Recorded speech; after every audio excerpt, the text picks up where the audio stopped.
Serving fans throughout the Midwest and even more around the world, this is the Show Me Sports Network. The following is an exclusive broadcast property presentation of the Show Me Sports Network and is a high-fidelity, all-digital broadcast. This broadcast is copyright by the Show Me Sports Network for the private use of our audience. Any other use of this broadcast without the Show Me Sports Network's written consent is prohibited.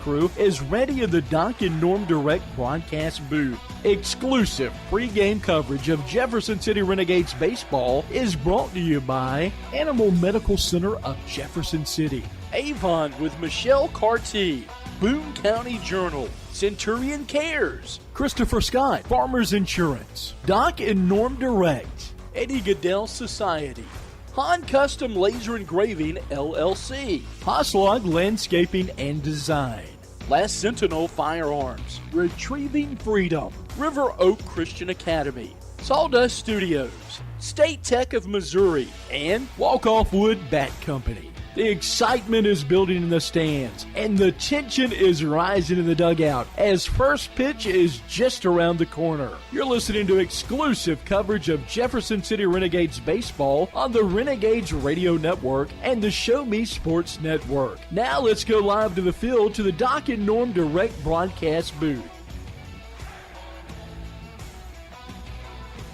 For the fourth straight time taking the field, the Renegades will be coming off a loss, and they look to snap that skid tonight as they have fallen to a season worst 4 games under 500 and 9-13, but still plenty to be excited about as it's a Renegades team that surely looks close to breaking out. Welcome in everyone to the Doc and Norm Direct broadcast booth. I'm Ben Schmidt bringing you tonight's Renegades coverage on the Show Me Sports Network as for the second straight night here in Clarinda, the Renegades get ready to take on the A's just a little under 10 minutes away from first pitch here at the ballpark. Turned out to be a really nice night for baseball. It is sunny out, but also a pretty nice breeze blowing up here into the ballpark, and the flags directly to my left are whipping pretty good, so hopefully that'll help the Renegades offense maybe carry a few balls out of here for a team that needs to get back into the win column. Still very much alive in their division. Renegades have fallen from second to third place after last night's defeat. They now trail both Joplin and Sedalia, but only 2 games back of first place in their division. They sit at 9-13 and Joplin right at 500. So still very much alive and still very much of the season left to go as we flip the calendar to July. Just a little over 3 weeks left in the regular season for the Renegades to do some damage. All-Star game mixed in there as well, along with the Home Run Derby. We'll see who will be participating for that for the Renegades in just about a week or so.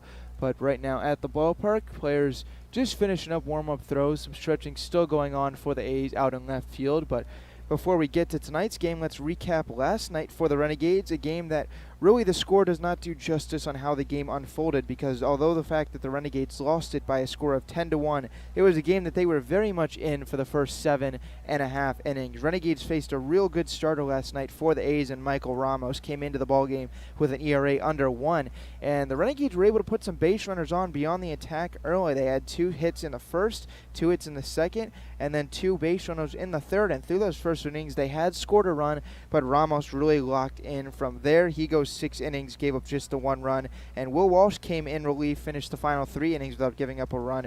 The one that the Renegades did score was thanks to an RBI single by Joe Herschler in the second, scoring Colby out. But that would be all for the Jefferson City offense.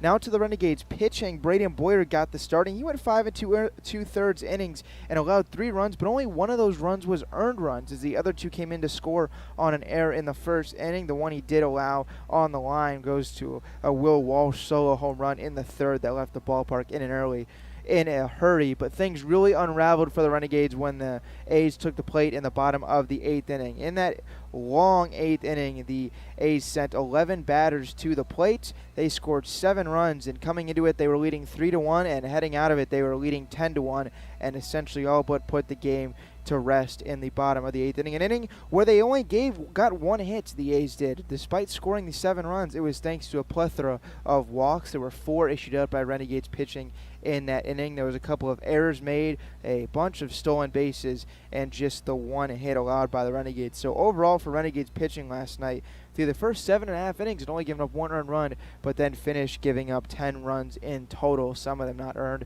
but way too hard to figure that out. But All in all, it ended in a 10-1 Renegades loss. Braden Boyer took the loss, and Ramos got the win. Walsh with the save because he went the final 3 innings and came in when it was still a save opportunity. Walsh was arguably the player of the game last night for the A's. Got the save, came in the last 3 innings on the mound and hit the solo home run. So some versatility there for the A's offense. We'll see Walsh back in the lineup tonight, along with a lot of familiar names. We'll get to the lineup in just a second. So with this, before we do that, let's look to what's upcoming for the Renegades. They finish off this Iowa trip the last time they'll come here all season long, except for the All-Star break, if you want to count that. But heading back home tomorrow night to take on the JC Legends, a home exhibition game, so come out and enjoy the fun. Also a debut of a new thing we've got going on the broadcast tomorrow night. You will not want to miss that. Should be a lot of fun. And then Sedalia on Sunday, that's a road game taking on the Bombers at their ballpark. You'll have Blake for the call on that one. And then Monday, Tuesday, the 4th and the 5th are off days for the Renegades before a real tough end of the week. Next week, Wednesday, Thursday, Friday, Saturday, the Renegades play all home games, but 2 of those days have doubleheaders, so 4 games played in 2 days, and then the All-Star break to follow for the Renegades. That's a look ahead to their upcoming schedule, currently sitting at 9-13 after dropping 4 straight. All started with a loss to St. Joe on Tuesday, dropped a doubleheader on Wednesday to Cairo, and then last night to Clarinda, and now sit here on Friday, July 1st, still very much alive in their division, but a season worst 4 games under 500 up until this point.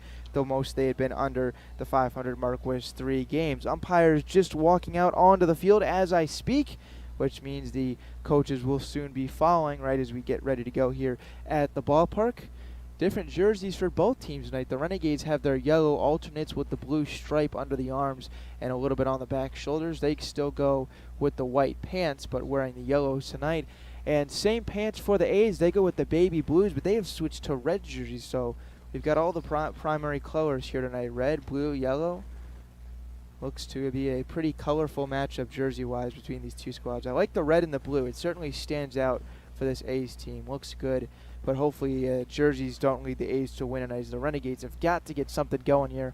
Have already losing 4 straight, don't want to make it 5 and continue a season worst losing streak. So with just a couple minutes till first pitch, I'm going to go ahead and get you tonight's lineups. A's at 17-7, a half a game up on St. Joe for first in their division. Jefferson City at 9-13. They're 2 games out of first place behind Joplin and Sedalia. For the Renegades, the away team tonight, to get things started, it will be Adonis Forte leading off in center field. Colby Ott bats second and plays second base. Luke Fuller, the number 3 hitter tonight, he's behind the plate. And Jack Matashek in right field bats cleanup. They move Jackson Lovich over to third base tonight. That's where he'll play and bat 5th in the lineup. Brendan Perkins, who came in to pitch in the 8th last night, plays left tonight and bats 6th. TJ Rockerbomber, who came in to pinch hit and then played first last night, he's the DH in the lineup card tonight. Taylor Hopkins gets to start at short on this Friday evening and hits 8th. And Ian Nolf will get the spot at first base as the Renegades continue to rotate first baseman. It'll be Nolf's turn here tonight in the 9th spot. And making his second start of the season on the mound is Carter Gorling, the pitcher.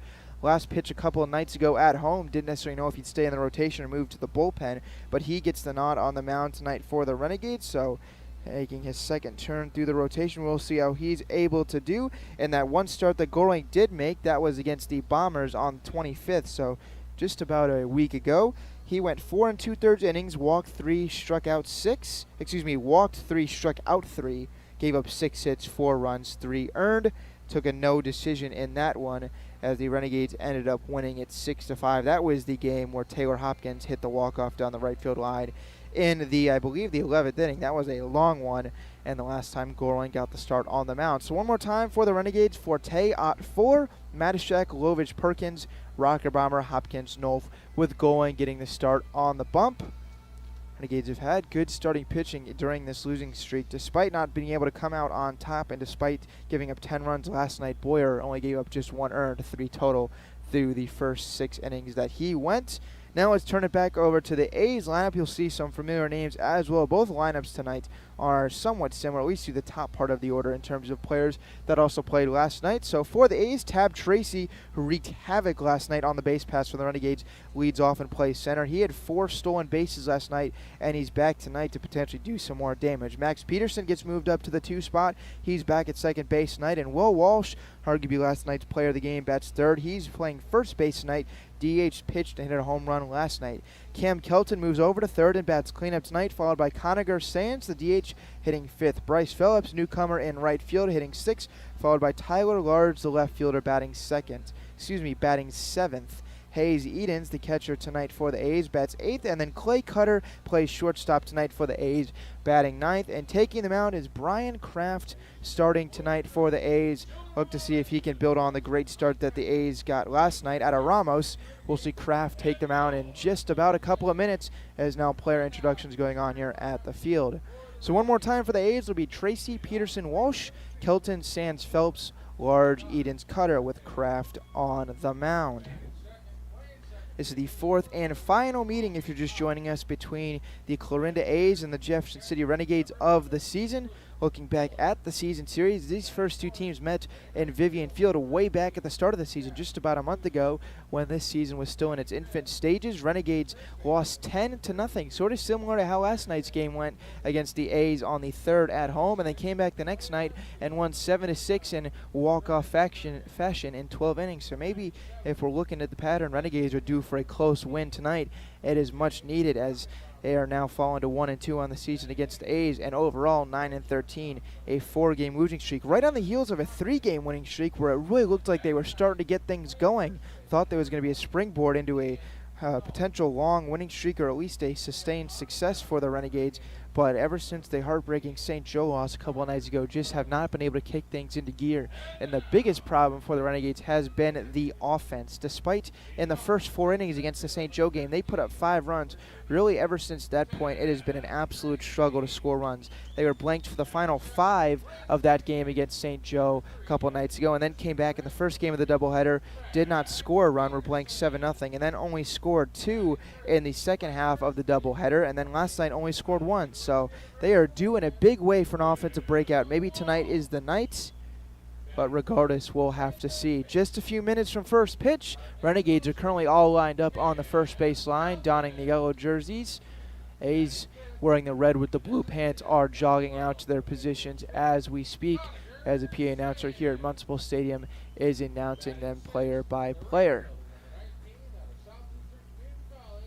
Wind is certainly blowing. Looks like it's blowing from right to left, as that's, I believe, maybe even blowing towards us a little bit. So that may actually keep some balls in the ballpark. Looking to the flags to my left, they're blowing out behind me. So yeah, I actually think we may be in store for some pitching, as balls hit in the air may be caught in the wind. And at the very least, they're going to turn and make a hard turn to the left, but maybe even be kept in as well. So that's enough weather talk for me. I'm not a guy that can tell you a whole lot about that, but I can tell you about some baseball, and we're going to have that in just a moment. So first pitch on its way. We're going to take a quick break, but then A's and Renegades here on the Show Me Sports Network. We'll be right back in just a moment for first pitch. Throughout the course of any game, different actions stand out to different people. But everyone remembers a walk-off, especially if it's a walk-off wood bat. Handcrafted right here in Missouri, Walk-Off Wood Bat Company bats are made with premium grade maple, ash, and birch, fully customizable to make it truly yours. From the length and weight to the barrel and handle color, you're able to customize every feature of your wood bat, including personalized engraving with a 45-day warranty. In addition to selling custom handcrafted bats, they also offer a selection of bat accessories, including lizard skin bat grips and batting gloves. To help find your confidence at the plate, give Walk-Off Wood Bat Company a call at 816-261-1014 or visit wowbats.com. Hello, Blake Gazaway here with the Show Me Sports Network. I've had the opportunity to have some amazing calls, including overtime touchdowns, walk-off home runs, and buzzer-beating baskets. But I've answered another call. That's to serve my community as a volunteer firefighter. Stop and think what would happen if your home or property caught fire and no one was there to put it out. Every day, volunteer firefighters not only save lives and property, but also respond to other emergencies. Nearly 2/3 of our nation's fire departments are manned by volunteer firefighters. And because of this, we simply need more volunteers to step up and answer the call. Stop by or contact your local fire department and see how you can become a volunteer firefighter today. I answered the call to serve my community. Will you?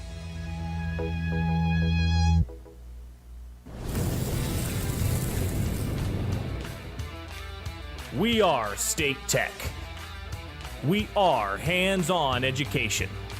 When you choose the #1 two-year college in the country, you know you will be ready for your career. That's why at State Tech we say, from the classroom to your career, we are the employer's choice. We are State Tech. Creating custom, handcrafted woodworking projects has never been easier. Become a member of Sawdust Studios and enjoy 24/7 access to a woodworker's paradise. Outfit with industry-leading professional-grade tools, Sawdust Studios offers endless woodworking possibilities. Don't have woodworking experience? No problem, as Sawdust Studios offers affordable classes from a community of woodworkers, experienced designers, and master craftsmen. Youth classes are also offered for those junior woodworkers. For more information, search Sawdust Studios on Facebook or find them online at sawdust247.com. Sawdust Studios, your community woodshop. River Oak Christian Academy has been providing a strong biblical foundation and academic excellence within a Christian environment to students for more than 16 years. Located in Jefferson City, River Oak Christian Academy offers kinder prep through 7th grade with 8th grade to be added in the 2023-2024 school year. River Oak Christian Academy's primary goal is the discipleship of the next generation to impact the world for Christ. Average class sizes are just 16 students with a student body composed of families from over 30 area churches. Kinder prep offerings include 3 and 5 full-day sessions, with kindergarten offering a half-day and full-day programs. To find out more about River Oak Christian Academy, call them at 573-634-3983.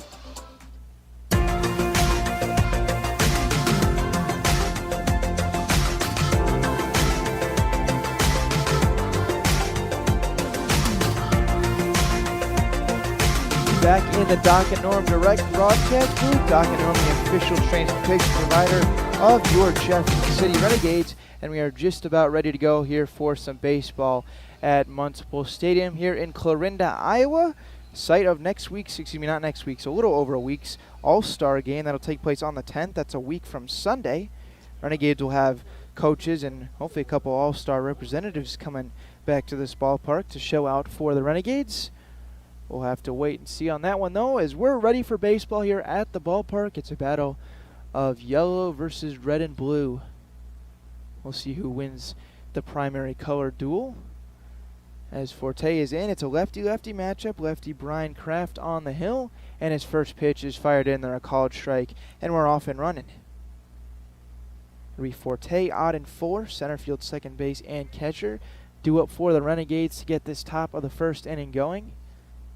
Kraft's delivery is right there, perfect at the knees. Now no balls and 2 strikes quickly on Forte.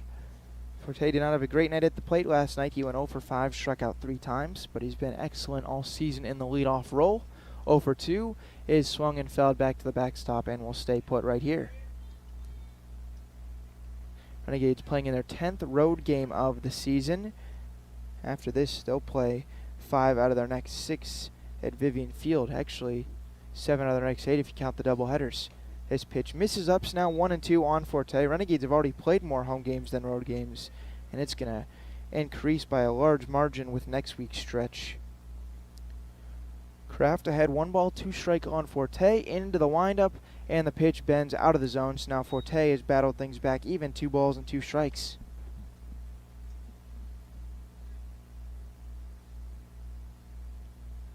Renegades were in most of last night's game, trailed 3-1 heading to the bottom of the 8th before really unraveling, and the final score was 10-1. 2-2 pitch, hit off the pitcher. Kraft now rolls slowly out to short, and that's going to be a leadoff infield single.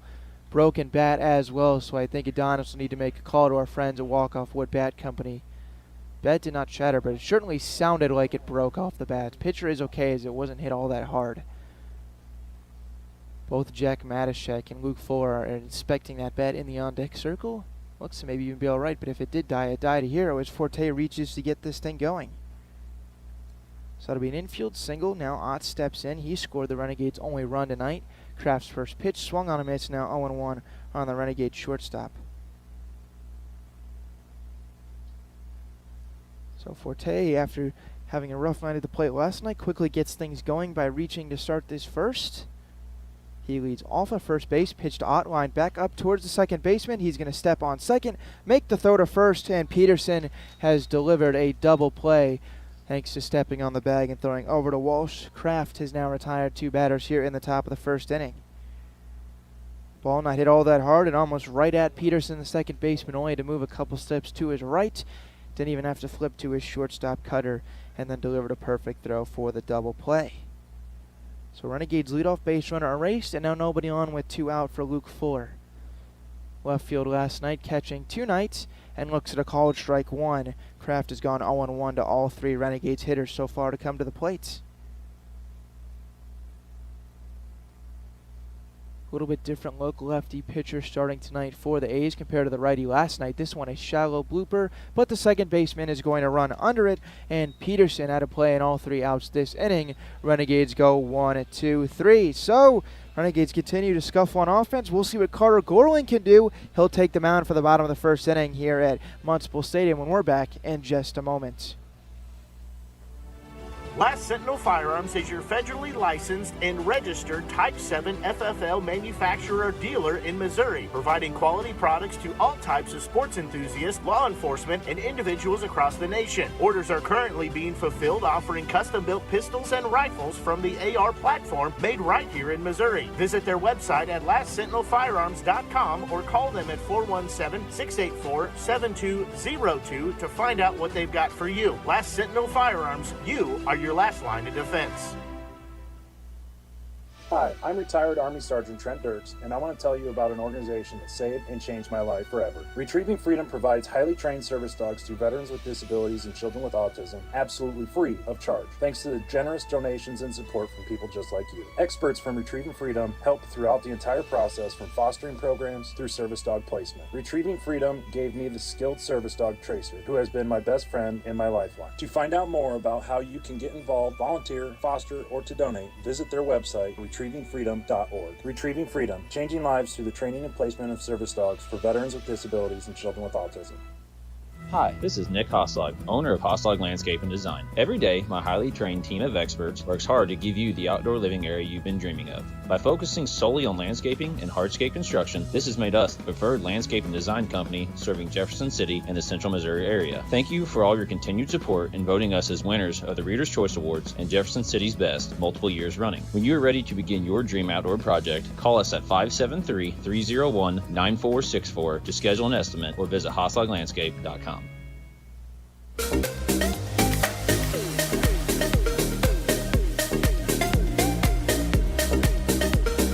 Carter Gorling almost through the warm-up pitches, ready to make his second start on the mound of this season. Final one fired in there to Fuller, who's behind the plate catching that and donning the all-red catcher's gear, so almost got enemy colors on tonight as the A's wear the same shade of red for their tops this evening. So, with the warm-up pitches now being concluded, Carter Gorling ready to go to work. Seen him at first base for most of the year and now makes his second start after joining the rotation. And looking to go to work to start against Tab Tracy. Renegades would love to keep him off the bases tonight. He reached a bunch of times and stole 4 bases last night. He was a menace to second base. His first one misses for a ball. So 1-0 on Tracy after Gorling's first pitch misses. Renegades on the infield have Nolf, Ott, Hopkins, and Lovich. That's from right to left. 1-0 pitch from Gorling is swung on a miss. Blew that one past Tracy. So now 1 ball and 1 strike.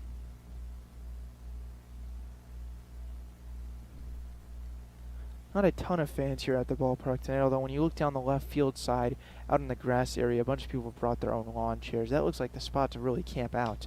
This one grounded out to second. Ott coming in a few steps, fields it, and makes the perfect throw over to Nolf at first base, although just in time to get the hustling Tracy, but it is out number 1, and thankfully enough for second base, Tracy is kept off the base path, so won't have to see him steal that one here, and out number 1 is recorded by Gorling. So now Max Peterson moved up to the second spot tonight, steps in. Saw him last night in the lineup, but down in the number 5 spot. He reached 3 times, twice on air, other than a walk. Flies this first pitch off to the left side, foul and out of play.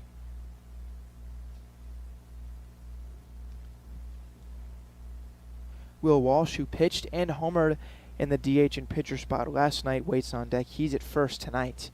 0-1 pitch is in there, a called strike to Peterson. Gorling attacking early. He's only thrown 1 ball to the first 2 batters. And now has had no balls and 2 strikes on Peterson. Gorling sporting the stirrups tonight. Out of the windup, his 0-2 is going to be a check swing. That's a strike 3 and strikeout number 1 for Gorling delivered tonight. And he's got 2 up, 2 down here in the first inning. Don't know whether that one was called or on the swing as Peterson started to go around regardless. It got him out, and that's all that matters. And Goring, now just 6 pitches in, has retired 2 batters and looks to go 3 up, 3 down to get the first going if he can get Walsh here. First pitch to him is up and away. That's ball 1 to the number 3 batter tonight for the 17-7 A's. They are pacing the Mink League right now. Best record out of all the teams. 10 games over 500 after last night's win. Goring's 1-0. This one in the yard at deep left field. Going back is the left fielder. This ball has no chance of staying in the yard. That one is out of here off the scoreboard, and it's 1-0 A's. Walsh goes deep for the second time in 2 nights. Almost the same spot as last night. Don't know if last night's hit the actual scoreboard. This one looked like it may have got the bottom right corner of it out there and left. And after retiring the first 2, Walsh goes deep for the second time in 24 hours, and the A's have a 1-0 lead here in the first inning.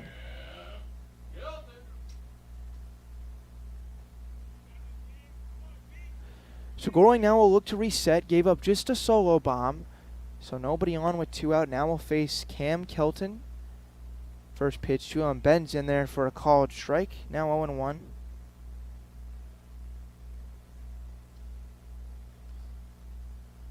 Goring has pitched all so far out of the windup. Only base run he gave up was trotting around him, so hasn't had to work with anyone on. Misses outside here, so now 1 ball and 1 strike on Kelton. Renegades went 3 up, 3 down in the first thanks to a double play. Goring retired the first 2 here tonight before just giving up the solo bomb to Will Walsh. And now Kelton in a 1-1 count. This one ripped out to left field, sinking fast, and that's going to get down in front of the left fielder Perkins. Back-to-back base hits for the A's here with 2 outs and now a runner on first base. Kelton hit that one on the nose, on a line as well, and no shot for Perkins out there and left. Fielded it on a hop, and then lofted it right back in as Kelton, who played short last night, third base tonight, is at first base. We'll see if they try to put him in motion here with 2 outs. Stepping in, Conager Sands played third last night, DHing tonight. Runner not going, first pitch pumped in there, a strike, and now 0-1 on Sands. Good thing for Goring, he has to 4 of the first 5 batters fired in a first pitch strike. Missed 1-0 to Walsh before he took that next pitch and promptly deposited it over the left field wall. Nolf does hold the runner Kelton on at first base. Decent sized lead. Going in a 0-1 count to Sands. And here's the delivery. This one fouled off, and now no balls and 2 strikes on Sands. Goring does have a strikeout in the first. He got Peterson to go down on a half swing attempt. I think it was called strike 3.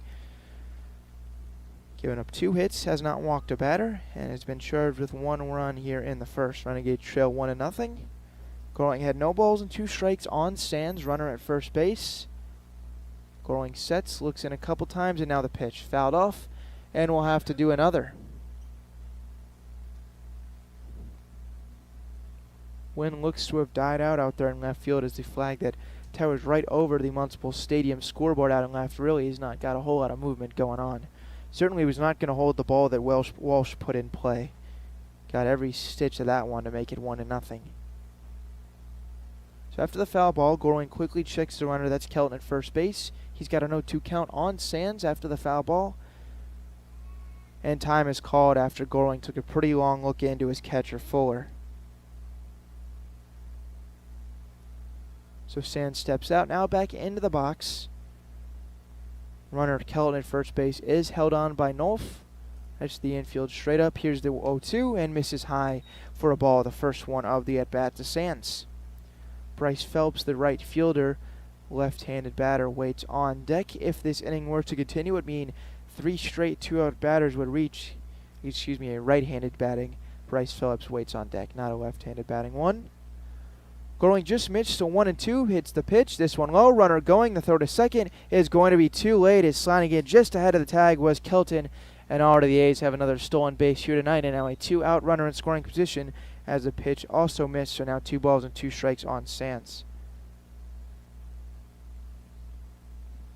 So A's have showed off the speed in the last 2 nights, already got it going again early here. So now runner at second, still 2 balls, 2 strikes, and 2 outs. Goring Now checks the runner. Here's the delivery. Runner going again. This one in the air to right. Matashuk going back after it. Still running, but now looks to have a play and makes the catch over the left shoulder. And that's out number 3. Runner stranded out there. But the A's have jumped on the board. They lead for the second game in a row thanks to Will Walsh's solo home run. So we'll head to the second inning. We'll be right back on the Show Me Sports Network. A's 1, Renegades 0.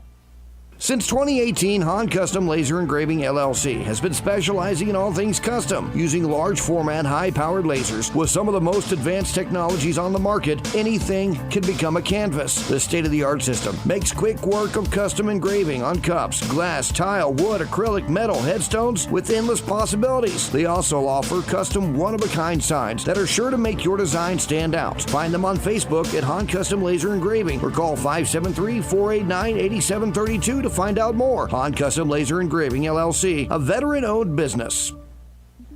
The following public service announcement is brought to you by the Eddie Gaedel Society, Jefferson City Chapter 10, doing little things to make a big difference.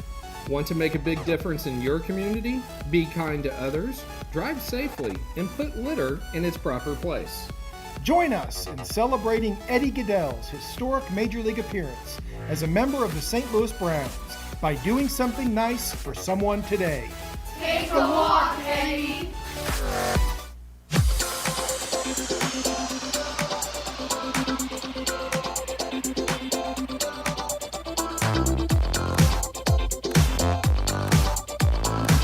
Nothing A's lead as we head to the top of the second inning here on the Show Me Sports Network. This is Ben Schmidt coming to you from the Doc and Norm Direct broadcast booth, as you almost just heard Doc and Norm talking right there.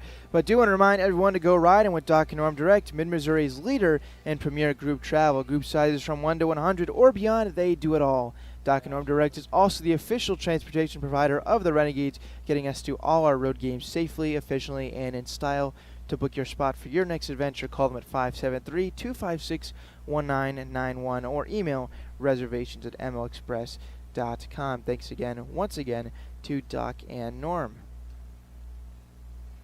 Just joining us, A's took a 1-0 lead in the bottom of the first on a solo home run. Now back here on the Show Me Sports Network in the top of the second is Matashek. Looks at an 0-1-0 pitch. This one nabs the inside corner of the strike zone. Pretty good movement on that pitch now. 1-1 on Matashek. Right fielder tonight. Bats from the left side. Pretty open stance here. Now brings it in and swings and misses at the off speed. So 1 ball and 2 strikes on Matashek. Lefty-lefty matchup here. And now the 1-2 pitch delivered. Swung on a miss out in front of the off speed there. And Matashek retired on strikes. The first strikeout of the night for starting pitcher Brian Kraft. And out number 1 here in the second inning. Renegades have sent 4 batters to the plate, and although 1 did reach on a hit, that was Forte. It was a race on a double play, so 4 up, 4 down so far for the Renegades. And Jackson Lovich will look to break that streak here. First pitch to him, hit into left. That's going to get down, and that's a 1-out base hit for the Renegades as Lovich left little to no doubt where that one was going off the bat, and he's on with 1 out in the top of the second for the Renegades. Hit that one on a line, and 1 hopper out to the left fielder large, and plenty of time to jog on down to first base. Second base runner of the evening now for the Renegades. They're going to send Walsh over to hold him on at first base. Lefty pitcher Kraft looking right at him. Brennan Perkins in. Here's the delivery. His pitch up and away for a ball. Throw to first, and back in standing is Lovich. Did notice on that pitch when Kraft lifted his leg, Lovich first broke back to the bag, so maybe at least not yet. Not a good view of Kraft's move. Certainly not a good enough one to potentially put him in motion. 1-0 pitch outside again, and now 2 balls and no strikes on the Renegades left fielder. Perkins came in and pitched in the 8th last night, gets the start in the field tonight, and bats in the number 6 spot for the Renegades. Rocker Brown with the DH waits on deck. Lovich on first with 1 out here in the second. Lovich leaning back towards the bag. This one up and away again. So now 3 balls and no strikes. Don't know if Kraft is a little too focused on the base runner Jackson Lovich, but has missed up and outside with all 3 pitches. And Perkins a ball away from getting on and giving the Renegades back-to-back base runners here with 1 out in the second. 3-0, and this one in there, a called strike. And now 3 balls and 1 strike on the Renegades left fielder Brennan Perkins. Renegades had to face the lefty Walsh for the final 3 innings last night, now facing the lefty Kraft. Here's the 3-1 delivery. This one in the air to shallow right field. Going out is Peterson, coming in is Phelps. Peterson's going to make the catch in shallow right field, and that's out number 2 as battling back from a 3-0 count to get Perkins right there. Kraft records the second out of the inning. So now TJ Rockerbaum, the left-handed batting DH, looking to keep this second inning alive as Lovich singled with 1 out. Currently still there after the pop out. Now steps in, lefty-lefty matchup, and the first pitch to him is going to be lined, sinking fast out and left fielder coming in, and he's going to have enough time to make the catch, and Large records out number 3. So the Renegades for the second straight inning get a hit, but can't do anything with it as they put up another 0 on the scoreboard. So we'll head to the bottom of the second. A's are currently up 1-0, as we'll be right back on the Show Me Sports Network.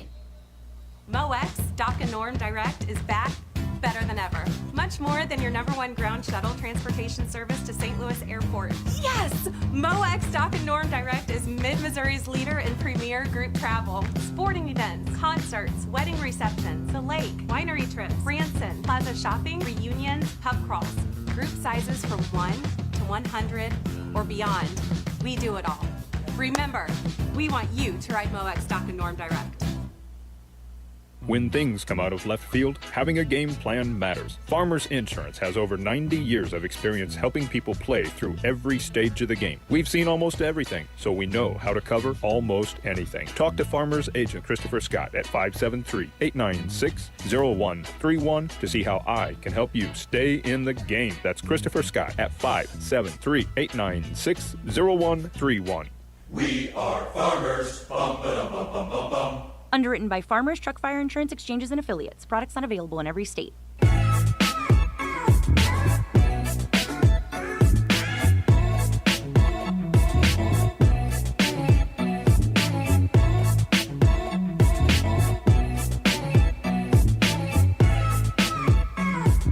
Back for the bottom of the second inning here on the Show Me Sports Network as the A's come to the plate for the second time tonight. Already scored 1 run in the first, and Goring looking to pitch now a scoreless second.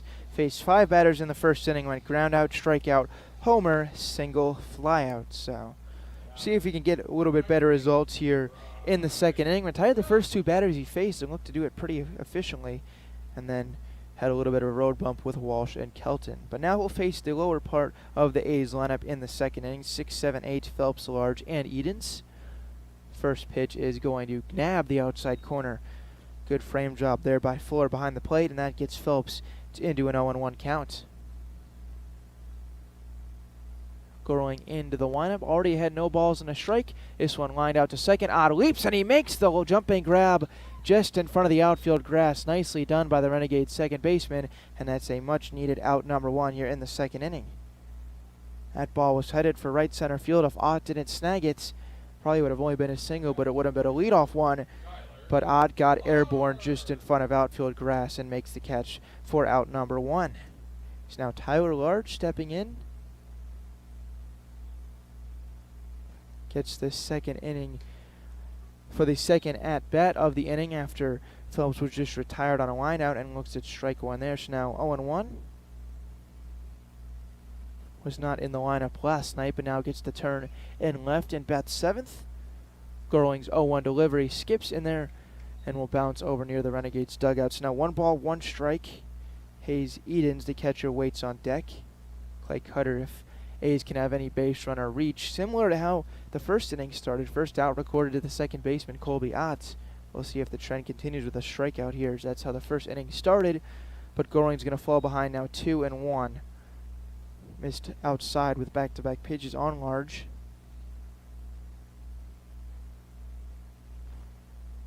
Righty batter versus righty pitcher matchup here. 1 out, nobody on, and this pitch pumped in there, a called strike.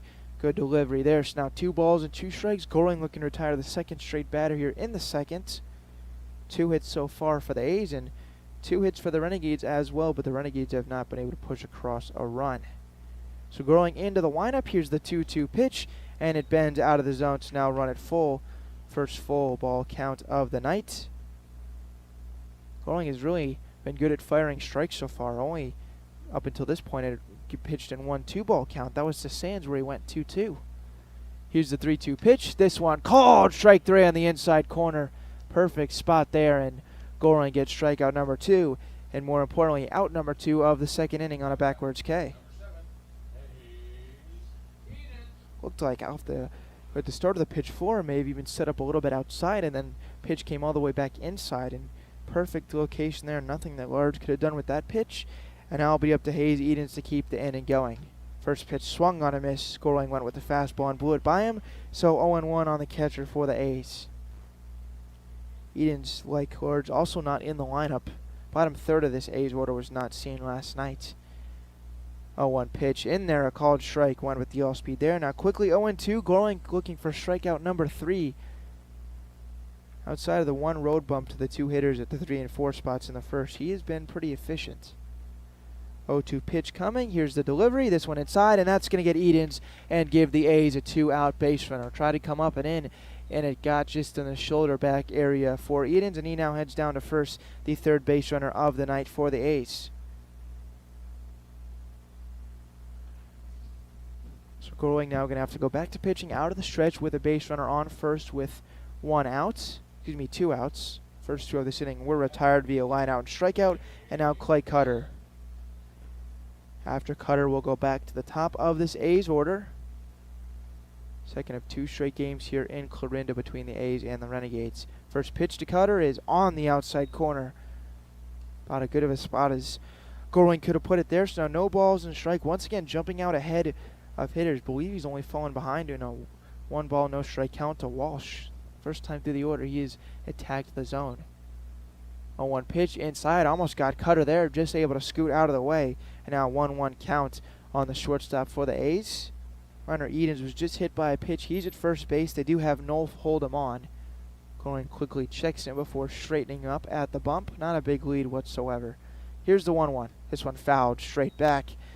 Bangs off the structure behind home plate, and now it's a 1 ball, 2 strike count. Goring once again a strike away from completing his second inning of work. Just joining us, we're about a half an hour into this one on the Show Me Sports Network. I'm Ben Schmidt. Thanks so much for tuning in tonight. A's lead 1-0. Now batting with 1 on and 2 out in the bottom of the second inning. Renegades looking to snap a 4-game losing streak. Here's the 1-2. This one up and in. They appeal down to first. He did not go around, and that makes it a 2 ball, 2 strike count.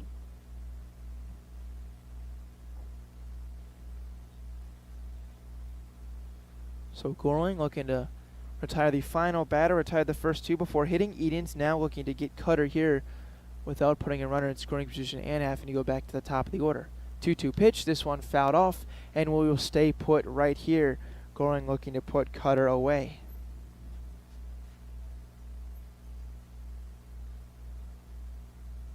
Renegades have not scored a run since the second inning of last night's game. So now have gone a full game length, kept off the scoreboard. Hopefully, maybe the third will be the lucky inning that gets them on the board. Here's the 2-2 from Goring. This one grounded out to short. Coming in as Hopkins. He'll go the short way to second. Outscott it, and that will end the inning. So Goring pitches around the 2-out hit by pitch and gets through the second inning scoreless. So we'll head to the third. 1-0 A's lead on the Show Me Sports Network. At Centurion Cares, for more than 3 decades, their focus has been on exceeding customer expectations for contact center software solutions. Their innovative communication solutions include utility interactive voice response software that allows for smart communication features that let your utility deliver superior customer service 24/7. They also provide other streamlined services like automatic call distribution, automated customer callback, reporting, and quality assurance. To find out more about how Centurion Cares can help your business, call them at 727-421-5300 or look them up online at centurioncares.com. Centurion Cares, innovative communication solutions. At the Boone County Journal, we're with you all the way. We know that you're more than just a subscriber. You're an employer, you're a parent, you're a neighbor. Most importantly, you're a community member. It's our goal to provide you with the latest news, sports, opinions, obituaries, classifieds, and more to keep you informed about your community. To find out more about the Boone County Journal or to subscribe, call 573-657-2334 or visit bocojoe.com. The Boone County Journal. We're with you all the way.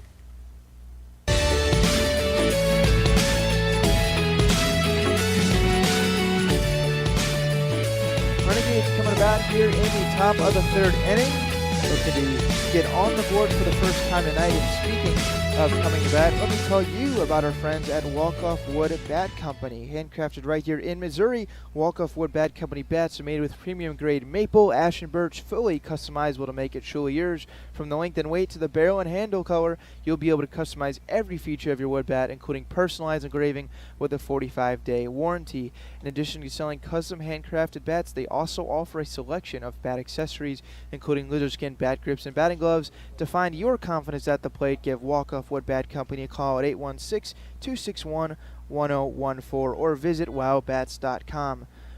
Renegades could use some thunder in their bats as they look to get on the board in the top of the third, currently trailing 1-0. Taylor Hopkins in to lead it off. Kraft out of the windup. His first pitch to him is swung on a miss for strike one. It'll be Hopkins, Nolf, and then back to the top for Tay, 8-9-1. Due up this inning for the Renegades, the third place Renegades currently behind Joplin and Sedalia. 0-1 pitch to Hopkins, fouled straight back to the backstop, and now very quickly Kraft working ahead, no balls and 2 strikes. Renegades have not had a whole lot of deep counts so far. In the first, Forte went to 2 balls and 2 strikes, but Ott and Fuller were both 0-1.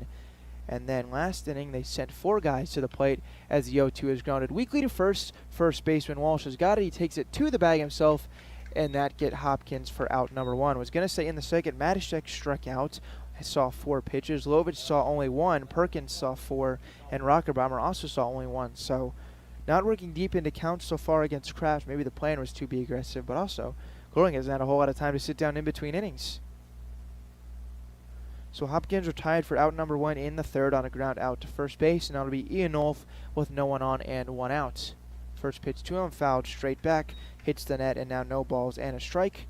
Forte, the leadoff batter for the Renegades, waiting on deck.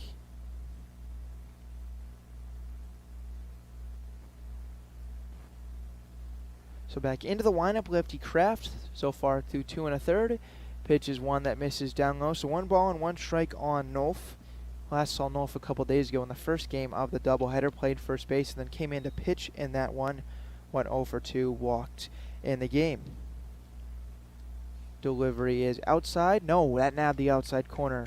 It's now 2 balls and 1 strike. Forget that I'm not completely centered with home plate, so even though from my view looked a little outside, they did nab the outside corner. Good call there. So now 1 ball and 2 strikes.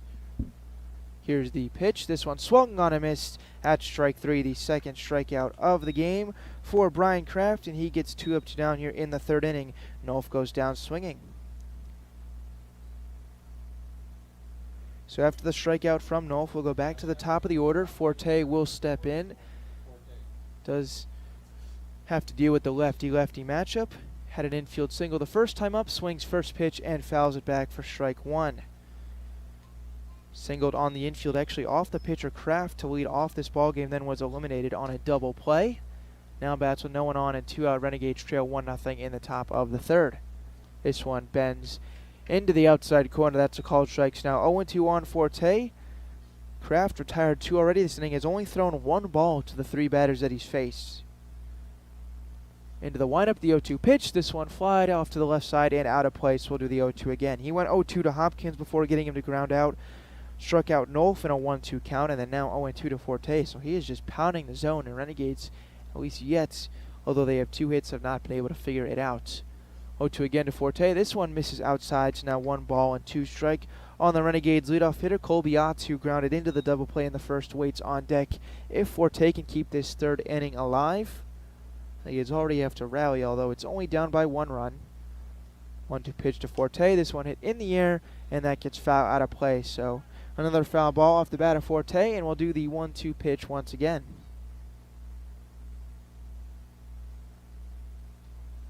The A's have the third baseman, that's Kilton, playing a little bit closer to the third base bag, which is interesting against the lefty Forte. This one way outside, skips away from the catcher. So now 2 balls and 2 strikes on Forte. Pretty much every game we've seen Forte in the lineup, he's been in that leadoff role. Don't think that there's been a game where he has started for the Renegades where he has not been batting leadoff. Almost all of them playing center field, a couple DHs mixed in there. His pitch called, strike 3 at the knees, and Forte goes down on strikes. The third strikeout of the evening for Kraft, and he's through 3 scoreless. So Renegades down 1-0. We'll head to the bottom of the third inning. We'll be right back on the Show Me Sports Network. Running out of some of your favorite Avon products and haven't seen an Avon brochure in quite some time? No need to worry. Avon Independent Sales Representative Michelle Carty can help with your Skin So Soft makeup, jewelry, fragrance, and skincare needs. Avon now carries cleaning supplies, clothing, daily essentials, and several small LG electronic items. You now have the opportunity to shop online 24/7 and have your order shipped directly to your front door by shopping with Michelle at mcarty.avonrepresentative.com or find her on Facebook by searching Avon Carty. Serving the capital city and the surrounding area for 70 years, Animal Medical Center strives to provide the best possible medical service for your pet in a caring atmosphere. To promote quality healing and preventative care in a fear-free environment, Animal Medical Center of Jefferson City is a full-service veterinary hospital. Whether your pet has fur, feathers, or scales, Dr. Greg Boyer and Dr. Kayla Terry have the experience and expertise to treat complex medical conditions as well as providing annual well checks and vaccinations. Animal Medical Center of Jefferson City is the only veterinary hospital in the capital city accredited by the American Animal Hospital Association. To schedule an appointment, call the team at Animal Medical Center of Jefferson City at 573-636-4626.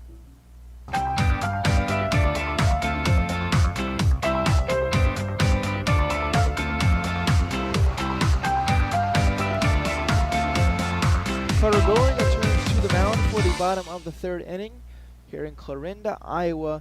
Second of 2 straight games between these ball clubs played here last night and now tonight. Final time that the Renegades will play a regular season game here, although they'll be back in just a little over a week for the All-Star game. Takes place a week from Sunday. Renegades will have some people out here for that one as Goring pumps in strike 1 to leadoff batter Tab Tracy. Tracy grounded out to second to lead off the first inning.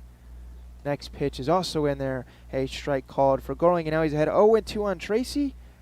We're going to keep him off the base pass because we know what speed he has. Stole 4 bases last night. And now hits here to lead off the third inning. A's up 1-0. Renegades looking to keep it right there as Goring's 0-2 pitch is lined foul out of play, so we stay at 0-2. It'll be 1-2-3 in the A's order here in the third. Tracy, Peterson, and Walsh. Certainly don't know if you want to see Walsh with anyone on the way he has scolded a couple balls out of this ballpark the last 2 nights. Goring after the foul ball, now looking to put away Tracy for the second time. Longer look into Fuller behind the plate, and now here's the 0-2. This one grounded weakly. Coming in as the shortstop Hopkins, he's going to have to hurry and actually does not have a play as it gets under his glove and into left field. Don't know if he would have got the speedy Tracy anyway, and that'll be a lead-off infield single to get this third inning underway. Ball actually found in outfield, so I don't know if you could rule that an infield single. Regardless, it's a single. And that gets Tracy on first base. Well, he will now be in danger of swiping second, potentially more. So he's at first. Peterson in. Goring just underway in the bottom of the third. Renegades do have Nolf holding Tracy on. Goring checks him once. Now straightens up. We'll focus on Peterson, who he struck out looking the first time. First pitch delivered. Tracy going. It's a called strike. The throw down. The tag on the back leg. And it's going to be not in time. I don't know if he actually ever had the ball. Nope, he did not, as it actually got past the shortstop Hopkins to the second baseman Ott. So it's a stolen base for Tracy, his 5th in 2 nights. And after the called strike, an 0-1 count on Peterson. So Tracy now in scoring position with nobody out here in the bottom of the third inning. A's already up 1-0. Goring pitching out of the stretch now. Here's the pitch. This one in there, called strikes now. 0-2 on Peterson. Be big here if Goring can get Peterson without allowing Tracy to move up to third base. Who knows? He might attempt to steal it anyway. Stole third once last night. Tracy off second. Hopkins shades a little towards second. Now an even bigger lead for Tracy. He's almost halfway to third, and now stepping off the mound, but getting back to second base safely. It's Tracy. He had a big lead there. He was at least over a third of the way to third base, maybe even close to halfway. Goring stepped off, but they did not have a play to throw back behind him. He is ahead, no balls and 2 strikes on Peterson, who struck out looking his first time up.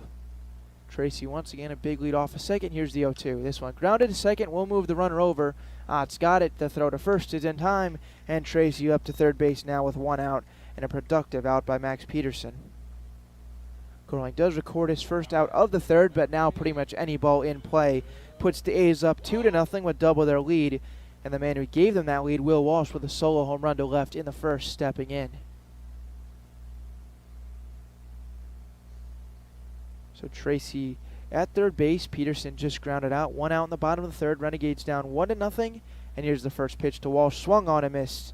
Moving ahead now 0-1. Gorling fell behind 1-0 on Walsh in the first at bat before delivering the pitch that was taken out of the ballpark. So a good sign to see him move ahead this time.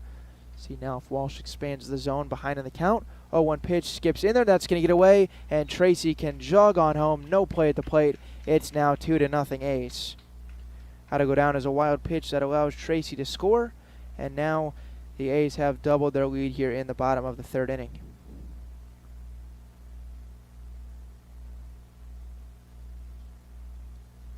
Tracy reached on an infield single, stole second, moved up to third on the ground out, and then just trotted on home on that wild pitch. Now 2-0 A's, and a 1-1 count to Walsh. They get trailed by 2 for most of the game last night. Now they're down it again here. This one also skips in there. Back-to-back pitches down and away delivered by Gorling, and now a 2-ball, 1-strike count on the powerful number 3 hitter for Clarinda.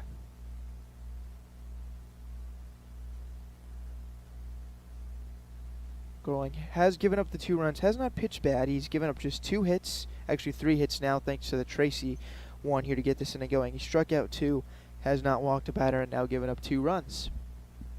Into the windup, here's the 2-1, swung on and missed into the glove of Fuller, and now a 2-ball, 2-strike count on Will Walsh. Cam Kelton, who singled to left, waits on deck.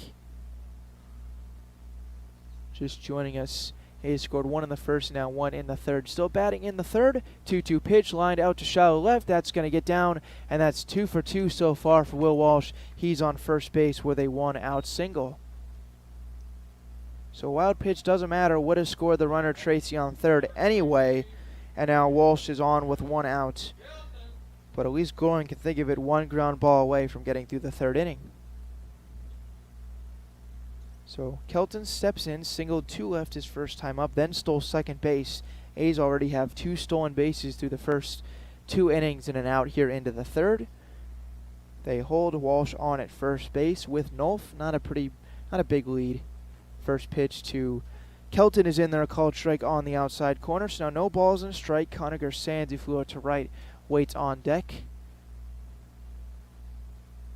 Now the 4th batter to come to the plate here in this third inning for the A's. They sit at 17-7, best record in the league. 0-1 pitch to Kelton is outside. No contest there. So now 1 ball, 1 strike on the third baseman tonight for the A's. He was at shortstop last night. They move him over to third and insert Cutter. Top of this lineup pretty similar to the one that we saw last night for the A's. It's the bottom half where you see some of the changes. 1 ball, 1 strike pitch. This one grounded to short. Let's see if they could turn to Hopkins to second for 1. Ott return throw. It skips in there, and Ott can't dig it out. Nolf can't dig it out, and that'll allow a runner to reach and continue the inning. It was a close play anyway, but it was skipped on its way to first base, and Nolf could not grab it. So now reaching with 2 outs is Kelton, but Walsh is out at second base.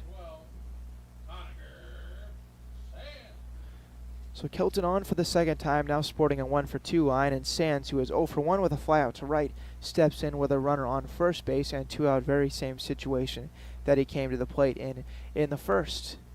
We'll see if they put Kelton in motion again. He swiped a bag in the first. First pitch to Sands. Kelton's going. It's outside. And no throw to second base as Fuller had trouble on the exchange. And that's now 2 stolen bases for Kelton and 3 total on the night for the A's. Really have had no contest on pretty much any of their now 8 stolen bases over the last couple nights. May even be more than 8. Can tell you at the very least it's been 7. So now runner in scoring position. Sands, if he finds outfield grass, could make this a 3-0 ball game. Here comes the 1-0 pitch. Runner going again. This one in the air, and that's going to make it 3-0. Nope. Yes, it will get down in front of Forte. Jogging around third and scoring easily is Kelton, and a 2-out RBI single from Sands Stolen bases come back to hurt the Renegades, and it's now 3-0. The way Forte slowed up, I thought for a second after I initially saw it that it may hang up, but he was just jogging to keep it in front of him. And an RBI single delivered by Sands, and the Renegades now trail by 3 thanks to 2 more runs scored by the A's here in the 3rd inning.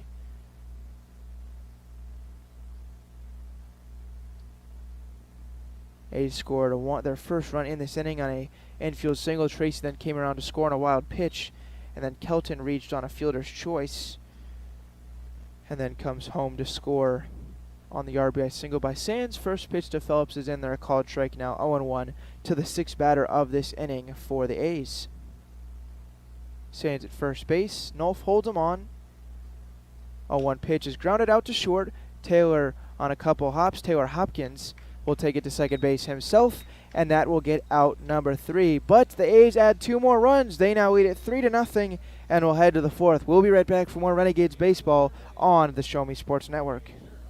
Throughout the course of any game, different actions stand out to different people. But everyone remembers a walk-off, especially if it's a walk-off wood bat. Handcrafted right here in Missouri, walk-off wood bat company bats are made with premium-grade maple, ash, and birch, fully customizable to make it truly yours. From the length and weight to the barrel and handle color, you're able to customize every feature of your wood bat, including personalized engraving with a 45-day warranty. In addition to selling custom handcrafted bats, they also offer a selection of bat accessories, including lizard skin bat grips and batting gloves. To help find your confidence at the plate, give Walk-Off Wood Bat Company a call at 816-261-1014 or visit wowbats.com. Hello, Blake Gazaway here with the Show Me Sports Network. I've had the opportunity to have some amazing calls, including overtime touchdowns, walk-off home runs, and buzzer-beating baskets. But I've answered another call. That's to serve my community as a volunteer firefighter. Stop and think what would happen if your home or property caught fire and no one was there to put it out. Every day, volunteer firefighters not only save lives and property, but also respond to other emergencies. Nearly 2/3 of our nation's fire departments are manned by volunteer firefighters. And because of this, we simply need more volunteers to step up and answer the call. Stop by or contact your local fire department and see how you can become a volunteer firefighter today. I answered the call to serve my community. Will you?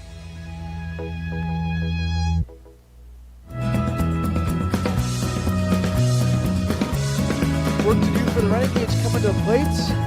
Thanks everyone for tuning in tonight from the Doc and Norm Direct Broadcast booth. I'm Ben Schmidt. Hope everyone is enjoying their Friday evening. Don't know what the weather is like back in Jefferson City, but it's turned out to be a really nice night here in Clarinda, Iowa. We'll get to experience Jefferson City weather tomorrow night when the Renegades take on the JC Legends. Believe potential for some rain in the forecast, so hopefully that will stay out of the way and give us a nice night for a fun exhibition game at Vivian Field tomorrow. Come on out to the ballpark and enjoy the Renegades as we get to see some of the JC Legends. Should be fun. Was not here last year, but from what I was told, head coach Mike DeMia may even have taken an at-bat in that same exhibition game between the Renegades and the Legends last year. Cannot confirm because, like I said, I was not here last year, but that's just what I was told, so it seems like we'll have some fun stuff in store tomorrow. Ott in to lead this thing off. It'll be 2-3-4. Ott, Fuller, and Matashek in the 4th. And first pitch delivered by Kraft is swung on and missed to Colby Ott. Kraft has looked good so far tonight. 3 innings pitched, 3 strikeouts. Has not walked a batter and only given up 2 hits. But most importantly, has not allowed a run. Ott grounded into a double play his first time up and swings and misses once again. So now no balls and 2 strikes. Renegades show this one 3-0 thanks to giving up a solo home run in the first. And then a wild pitch scoring the second run. Tracy, followed by a RBI single by Sands, made it 3-0. Swung on a miss here by Ott, and good morning, good afternoon, and good night to the Renegades second base when he strikes out on 3 pitches here to get this 4th inning going. That's strikeout number 4 of the ball game for Kraft. The lefty's got it working, and now we'll go to work against Luke Fuller, the number 3 hitter tonight, and catching for the Renegades. Stands in, has the advantage in a righty-lefty matchup.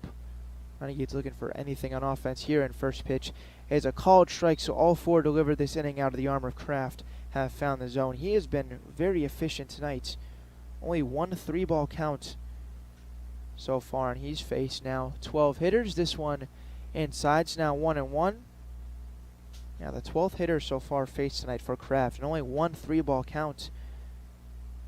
only two other 2-ball counts. So he's gone 2 balls or more to only 3 out of the 12 batters. Just went a high chopper back up the middle and then kicks off the bag and takes a nice bounce. And beating it out is Luke Fuller. That's going to be 1 out infield single.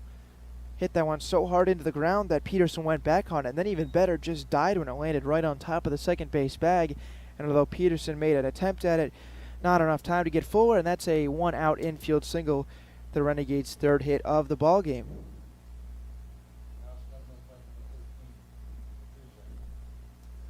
So Fuller on, Matashek can put the Renegades back into it if he can split a gap here with 1 out and Fuller off of first base. Renegades need any sort of offense here. First pitch to Matashek, bends out of the zone, it's now 1-0.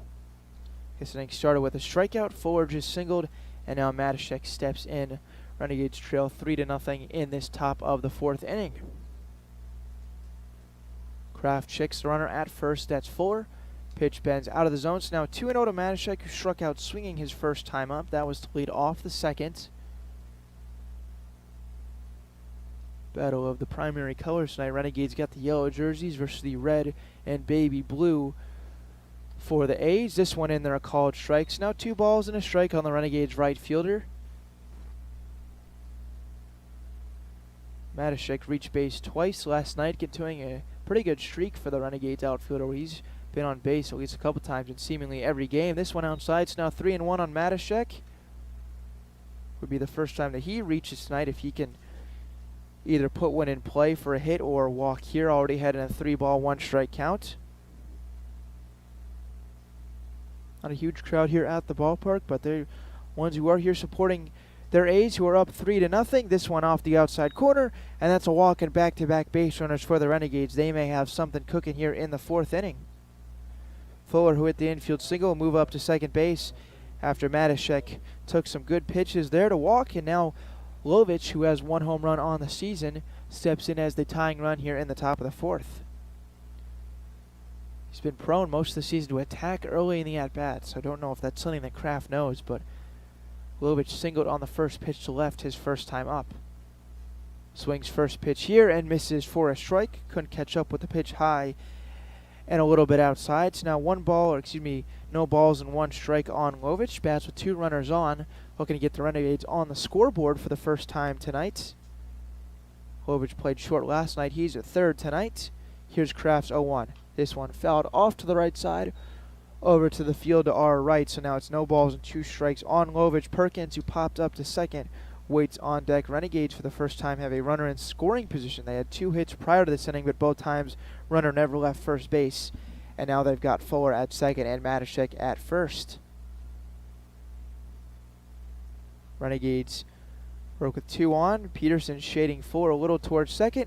And the 0-2 to Lovich is high and outside. Good take there. So now a ball and 2 strikes. Kind of similar to the pitch that Lovich swung and missed at for the first strike in this at-bat. Does not offer up there. And now we'll continue to battle against the starting pitcher, Brian Kraft, who through 3 1/3 innings has looked pretty sharp. Back-to-back nights, at least so far, of good starting pitching. 1-2 pitch to Lovich. This one swung on and missed. And a big out number 2 as the Renegades base runners have to stay put. And Lovich is retired for the second out here of the 4th inning. And it'll be up to Perkins if the Renegades want to get on the board. So Brendan Perkins, chance if he can potentially put one in the outfield to maybe get the Renegades on the board. Fuller would have to come around from second. Matashek leads off of first base, and Perkins, who is 0 for 1, looking for some 2-out RBI magic. Pitch to him, misses way inside and in the dirt, but nicely blocked by the catcher Edens. So just a 1-ball, no strike count on Perkins. Perkins does have the righty-lefty advantage here. Plays left field tonight for the Renegades. Looking to drive in last night's left fielder Fuller, who's out there at second base. Peterson creeping behind the second base bag, now moves backwards as this one misses up for a ball. They have not had Peterson right on top of the second base bag, but he's been moving in kind of right behind Fuller at the last second, then sprinting back to his position. Although he's not pulled all the way over to the normal second base spot, so there is a hole in between first and second if Perkins can find it.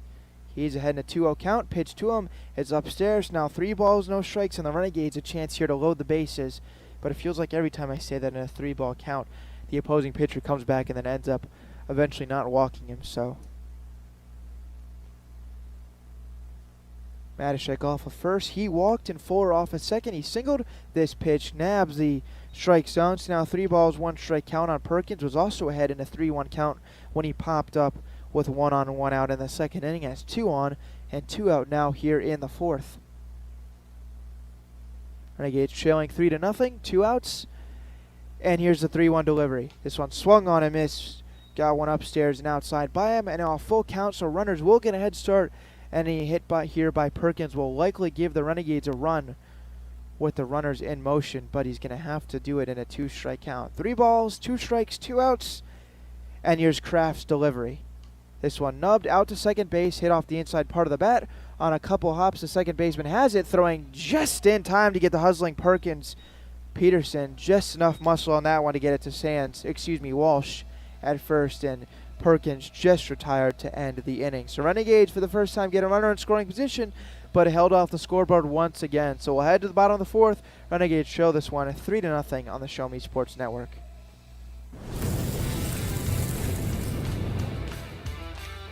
We are State Tech. We are hands-on education. When you choose the #1 2-year college in the country, you know you will be ready for your career. That's why at State Tech we say, from the classroom to your career, we are the employer's choice. We are State Tech.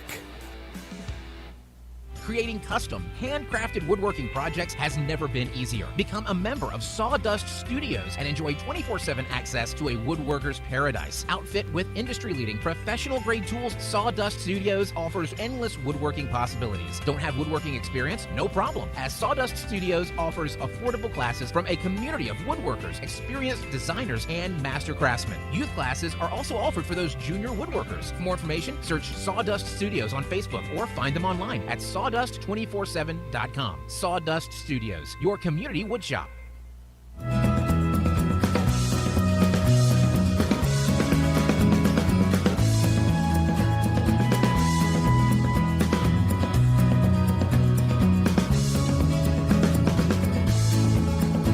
Carter Gorling back out there throwing some warm-up pitches thanks to Joe Herschler coming out and catching a few of them, while Luke Fuller, who is the runner at second, got the gear on. Now Fuller out there. So even on a night off for Herschler, still getting some work in behind the dish, catching starter Carter Gorling's warm-up pitches. Here in the bottom of the 4th inning, Gorling has not pitched bad despite giving up the 3 runs. Had a couple breaks not go his way. He's pitched 3 innings, he's struck out 2, has not walked a batter, and given up the 5 hits so far through 3. He's been attacking the zone. I'll give him credit for that. Has not fallen behind to a lot of hitters. But in the 3rd inning, had to face 6 and allowed 2 to come in and score. So now we'll see if he can rebound here in the 4th. He'll get to face the bottom of the A's lineup, Larg, Edens, and Cutter. First time that these 3 came to the plate, one of them reached. Larg struck out. Edens got it on a hit by pitch, and then Cutter, a fielder's choice, out. Gorling ready to go in the bottom of the 4th inning. First pitch bends in there, a nice off-speed one. Finds the zone, and now 0-1 on Larg. Renegades have lost their last 4. 1 to St. Joe, 2 a couple nights ago to Carroll, and then 1 last night to Clarinda. Have them at 9-13. Just 2 games out of first place in 3rd place in the division. Second pitch to Larg, missed outside to a ball. Now 1-1 on Larg. The left fielder struck out looking. Bats from the right side of the batter's box. Renegades straight up defense on the infield, and this one just stopping outside. It's now 2-1 on the left fielder for Clarinda.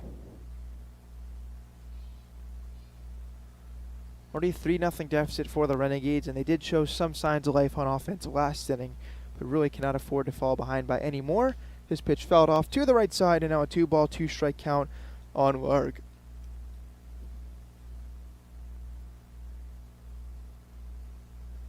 After the foul ball, Larg now back into the batter's box.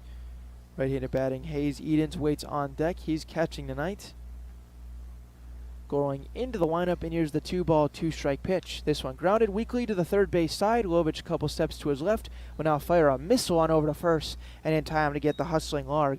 Perfect throw there by the Renegades' 3rd baseman to the 1st baseman, and that's out number 1 here in the 4th. Wojcik had to wait back on that ground ball, took a couple steps to his left, and then put on a perfect throw. Had to put a little mustard on it, but could not have been more accurate to no fun over there. So now Hayes Edens, who is hit by a pitch, steps in. First pitch to him is on the outside corner, a called strike to the A's catcher. We're just into the bottom of the fourth inning here in Municipal Stadium. Thanks so much to everyone who's listening on the Show Me Sports Network tonight. Another one that finds the outside corner. So now no balls and 2 strikes to Edens. Renegades gave up 1 in the first, 2 in the third, and they currently trail 3-0 here in the fourth. Going ahead 0-2 on Edens, looking for strikeout number 3 of the night. 0-2 pitch is fouled straight back, and he won't get it there. So Gorling looking to complete inning number 4. Won 4 2/3 innings in his first start of the season. We'll see how long he's able to go tonight. The 0-2 pitch is swung on and missed. Chasing that one going outside was Edens, and he's retired 2 up, 2 down here in the fourth inning, and the Renegades will get to throw it around the horn after the strikeout. So sees just 4 pitches there against Edens, gets him to strikeout swinging. That's strikeout number 3 in 3 2/3 innings for Gorling.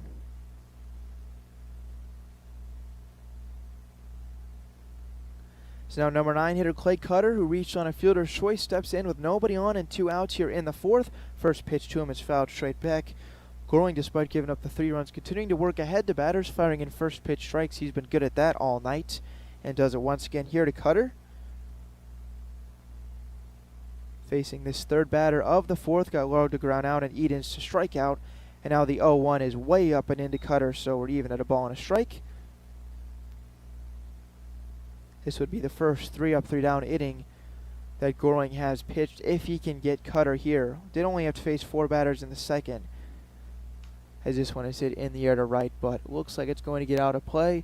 It will. So now ahead 1 ball and 2 strike on Cutter. Could get second straight strikeout and strikeout number 4 if Gorling can land one more pitch here against the Clarinda shortstop.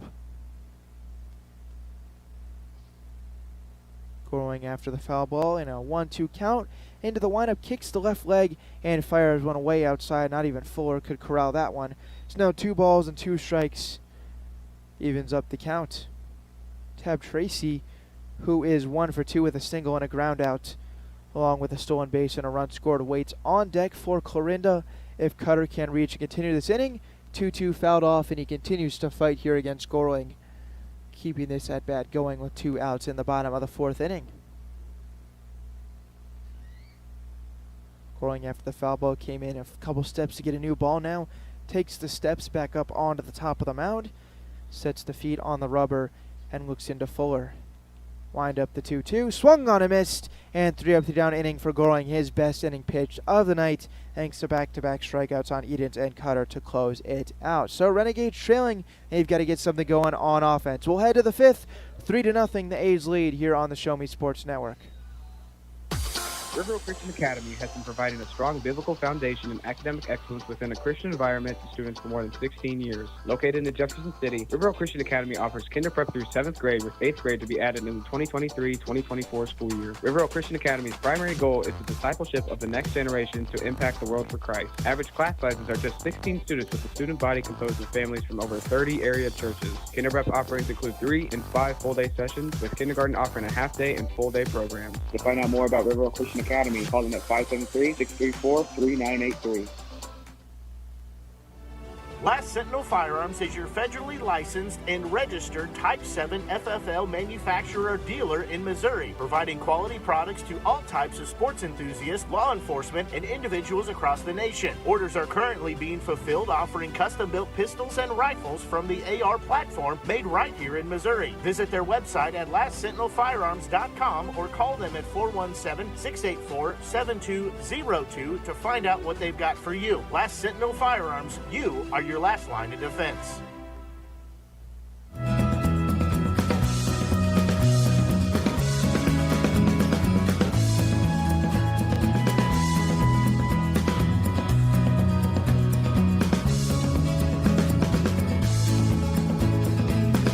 Bottom of the Renegades lineup coming to the plate here in the top of the fifth, trailing 3-0. As thanks so much everyone for listening to the Show Me Sports Network, coming to you live from the Doc and Norm Direct broadcast booth Go riding with Doc and Norm Direct, Mid-Missouri's leader in Premier Group travel. Group sizes from 1 to 100 or beyond, they do it all. Doc and Norm Direct is also the official transportation provider of the Renegades, getting us to all our road games safely, efficiently, and in style. To book your spot for your next adventure, call them at 573-256-1991 or email reservations@mlexpress.com. Thanks again to Doc and Norm. They'll be the ones to get us back to Jeff City late tonight after the conclusion to this one. First pitch fired in, the ball 1-0 on Rocker Bomber. Bats to get this fifth inning going. Renegades are going to have to push across at least 3 if they want to come back in this one. Into the windup, and the pitch is delivered. A foul ball just in and out of the catcher's mitts. Now 1-1 on Rocker Bomber. It'll be 7, 8, 9 in the Renegades order due up here in the 5th. Rocker Bomber, Hopkins, and Nolf. Rocker Bomber came to the plate with 1 on and 2 out in the second and flew out to left on the first pitch that he saw. And now bats here to get this 5th inning going. 1-1 pitch hit in the air to right. Going back on as the right fielder Phelps now slows up after a couple steps back and makes the catch for out number 1. Haven't seen a whole lot of fly balls hit out there to right. I don't think Phelps has gotten a whole lot of work. And looking at it, the scorecard through the first 4 and now 5-ish innings, that's been the first fly ball caught by Phelps out there and right. So Renegades have not given him a whole lot of work, but he makes the catch there, and now nobody on with 1 out for Taylor Hopkins stepping in. Into the windup, Hopkins shows bunt and fouls it off to the backstop. Now no balls and a strike on the Renegades shortstop. Hopkins grounded out to the first baseman in his first at-bat, although he hustled up the line and made it a semi-close play. Walsh took it to the bag himself to get the out. Kraft now back into the lineup. Here's his pitch to Hopkins. Low and inside. It's now a ball and a strike. Hopkins had one of the biggest moments on the season so far. He delivered a walk-off knock about a week ago at home in an 11-inning game against the Nevada Griffins. Pitch to Hopkins. Swung on a miss. It was outside. And that's now going to be 1 ball, 2 strike on Hopkins. Actually, it was against the Bombers, not the Griffins. But regardless, it was about a week ago. And now Hopkins looking to avoid falling to 0 for 2 on the night. The 1-2 pitch to him is swung on a miss. He went chasing upstairs and away and strikes out swinging. That's 2 up, 2 down here in the 5th for the Renegades. Hopkins striking out. The Renegades have now struck out 6 times tonight in their 4 2/3 innings at the plate.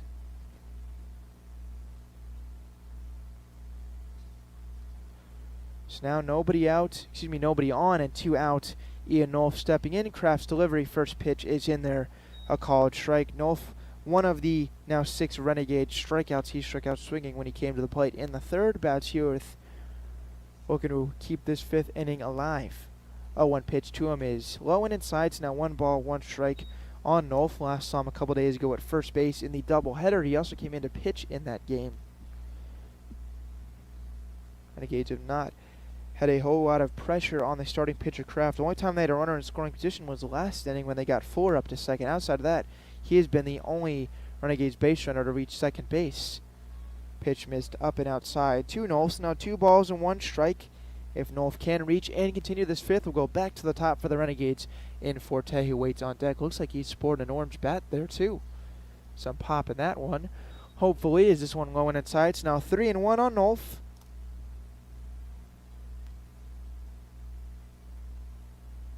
Renegades already struggling enough on offense. Really going to need to get things going. Still only the 5th, so plenty of time, but going to have to push across at least 3 runs.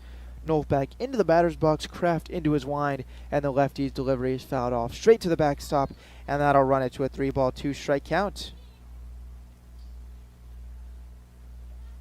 Turned into a really nice night here at the ballpark. Really not a whole lot of clouds in sight. There's some way off in the distance down in the right foul part of the ballpark, but none over us, and this pitch is swung on a miss for strike 3, and Kraft comes back from 3-1 to strike out Nolf, and back-to-back strikeouts end the inning. So he's pitched 5 scoreless, and now Gorling, the Renegades starting pitcher, will come back to the mound for the Renegades as we head to the bottom of the 5th.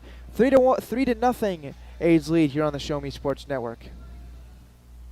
Hi, I'm retired Army Sergeant Trent Dirks, and I want to tell you about an organization that saved and changed my life forever. Retrieving Freedom provides highly trained service dogs to veterans with disabilities and children with autism, absolutely free of charge, thanks to the generous donations and support from people just like you. Experts from Retrieving Freedom help throughout the entire process, from fostering programs through service dog placement. Retrieving Freedom gave me the skilled service dog Tracer, who has been my best friend and my lifeline. To find out more about how you can get involved, volunteer, foster, or to donate, visit their website, retrievingfreedom.org. Retrieving Freedom, changing lives through the training and placement of service dogs for veterans with disabilities and children with autism.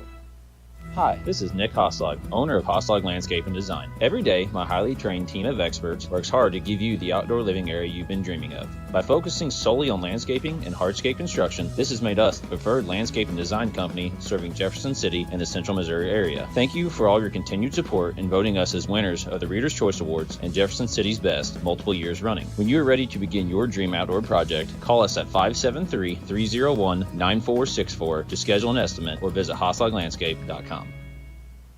Since 2018, Han Custom Laser Engraving LLC has been specializing in all things custom, using large format, high-powered lasers with some of the most advanced technologies on the market. Anything can become a canvas. This state-of-the-art system makes quick work of custom engraving on cups, glass, tile, wood, acrylic, metal, headstones with endless possibilities. They also offer custom one-of-a-kind signs that are sure to make your design stand out. Find them on Facebook at Han Custom Laser Engraving or call 573-489-8732 to find out more. Han Custom Laser Engraving LLC, a veteran-owned business.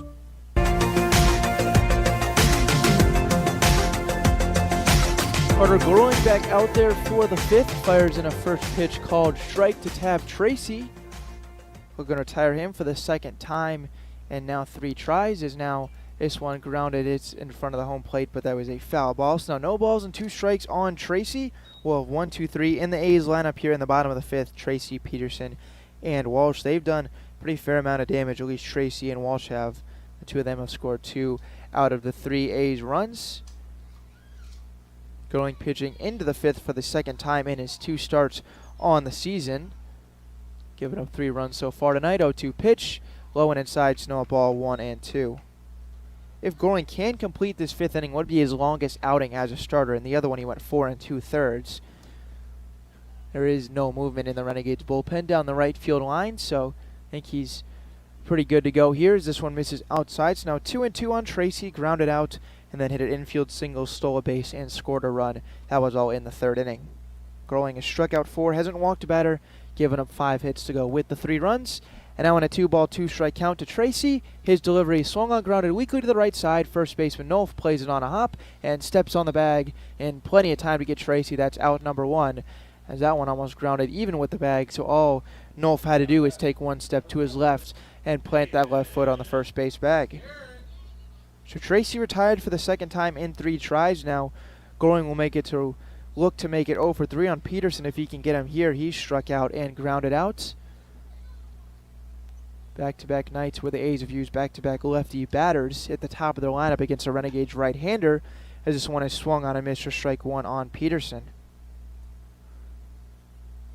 And even with the righty batting third for the A's, right-on-right matchup, Walsh has killed Renegades pitching. He waits on deck. He's at 2 homers in 2 nights. This one back up the middle, and that's into center field easily. That's a 1-out single. Peterson on for the first time tonight. He takes a turn at first, but will stay put. His forte throws it on back in. And now a base runner for the A's. First time they've had a base runner on since the 3rd, as Goring had previously retired the last 5 hitters that he faced. So Peterson now at first. A's have been inclined to put runners in motion when they've got them on. They've had a bunch of stolen bases in the last 2 nights. They've already got 3 of them here tonight.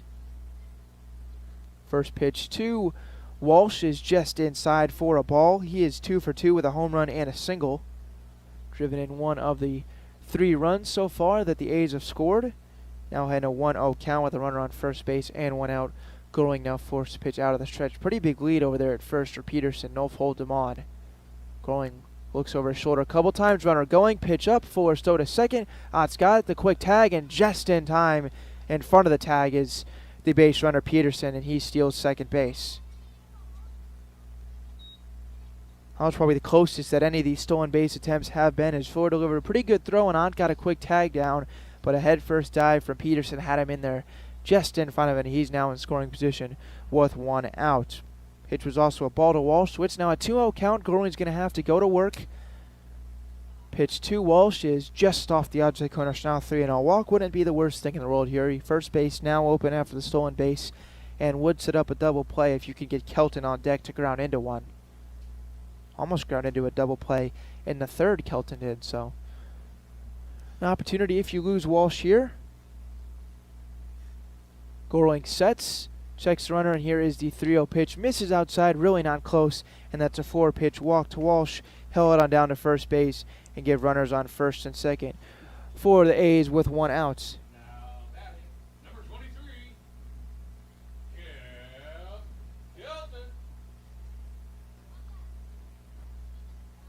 So now with runners on first and second base, Cam Kelton will step in. He's been on base twice. Singled, stole a base in the first, and then reached on a fielder's choice, stole a base, and scored in the third. Walsh at first base, and it's actually not Max Peterson out there at second, who singled with 1 out in this inning. Looked like he was replaced by Aiden Garrett, so that's who's out at second base. Garrett now 1 for 1 on the night. First pitch is up and in. That's called a ball to Cam Kelton.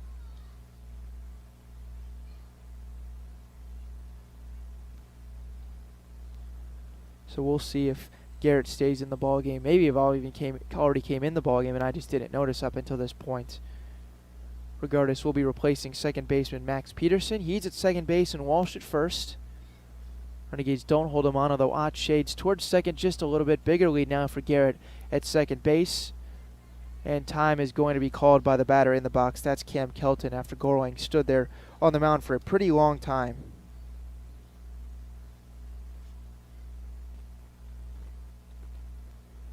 Gorling tied the first batter he faced. That was Tab Tracy on a ground out. Then has since allowed Garrett to single and steal second, and then Walsh just to walk. This pitch is going to miss. So now 2 balls, no strikes on Kelton. Gorling really can't afford to load the bases here. As now some movement starting to get going down there in that Renegades bullpen. Looks like just stretching as Herschler is headed down there as well to catch whoever it is. Started to get things loose for Jefferson City. 1 out, so a double play could get you out of the inning here, but a 2-0 count on Kelton is 6 straight balls thrown by Gorling. That streak will end, though, as he fires one in a called strike. Gorling took a little bit longer to walk off the mound there. Maybe put a lot of momentum into that one that just carried him off. Don't know what it was, but regardless, he gets the first strike of the at-bat to Kelton. Garrett, who came into the game and stole second, will be interested to see if they try and have him steal third as well and get him 90 feet away with only 1 out here in the 5th. A's already up 3-0. They scored 1 in the first and 2 in the third. Renegades have yet to touch home plate.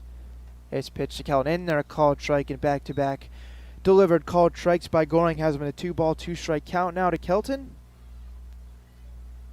Looking to get through 5. He's an out away from tying his longest game started on the mound, and 2 outs away from giving him his longest outing on the season.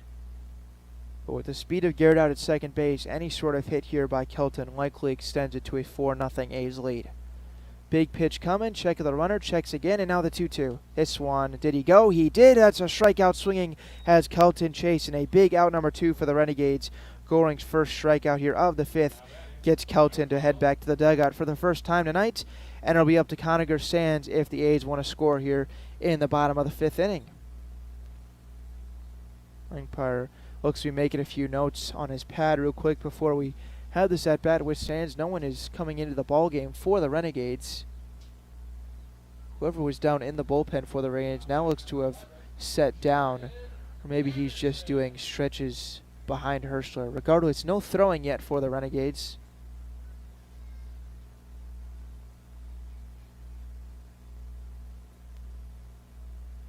Actually, is not Conager Sands stepping in. It looks like they have made another replacement. It looks to be number 11. We'll have that for you in just a moment when I figure it out. First pitch to him is grounded weakly to the right side. Should get Gorling out of it to his right, and then making the scoop to the covering Gorling is Nolf, and that gets the ground out for out number 3, and that will end the inning. So, straining a couple base runners is Gorling, and we'll head to the 6th. Renegades show this one 3-0 on the Show Me Sports Network. The following public service announcement is brought to you by the Eddie Gaedel Society. Jefferson City Chapter 10. Doing little things to make a big difference. Want to make a big difference in your community? Be kind to others, drive safely, and put litter in its proper place. Join us in celebrating Eddie Goodell's historic Major League appearance as a member of the St. Louis Browns by doing something nice for someone today. Take a walk, Eddie. MoX Dock and Norm Direct is back better than ever. Much more than your #1 ground shuttle transportation service to St. Louis Airport. Yes! MoX Dock and Norm Direct is Mid-Missouri's leader in premier group travel. Sporting events, concerts, wedding receptions, the lake, winery trips, Branson, plaza shopping, reunions, pub crawls. Group sizes from 1 to 100 or beyond. We do it all. Remember, we want you to ride MoX Dock and Norm Direct. When things come out of left field, having a game plan matters. Farmers Insurance has over 90 years of experience helping people play through every stage of the game. We've seen almost everything, so we know how to cover almost anything. Talk to Farmers Agent Christopher Scott at 573-896-0131 to see how I can help you stay in the game. That's Christopher Scott at 573-896-0131. We are farmers. Bum, ba-dum, bum, bum, bum, bum. Underwritten by Farmers Truck Fire Insurance Exchanges and Affiliates. Products not available in every state.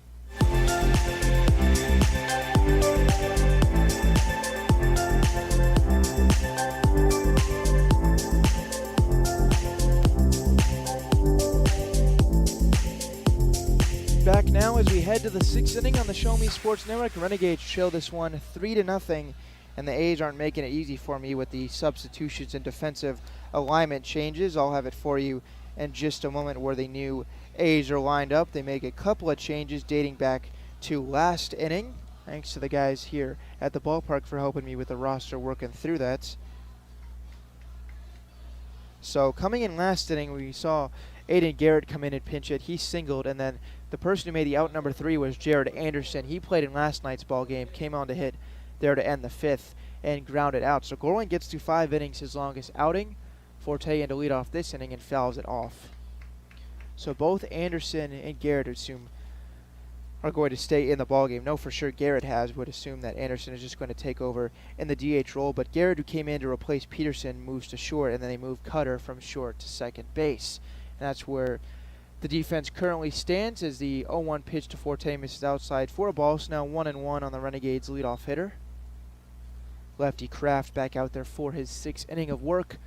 1-1 pitch delivered just on the outside corner, and Forte spun out of the box. Little don't think he liked that one. So now 1-2. Kraft through 5 innings has walked just 1 and given up just 3 hits. Struck out 7 batters and has not allowed a run. This one way up and in and over the back of Forte. So now 2-ball and 2-strike count on Adonis. Renegades trailed just by 3 runs, so just need to string a couple together to get back in this one, but they have been stifled by Kraft so far tonight. 2-2 pitch outside. And now it's full to Forte. He heads down to first base. I don't think he realized that it was still a 2-ball count. Now about halfway down to the bag, realizes and he'll have to come on back here. Claps the hands because he thought he had a leadoff walk there.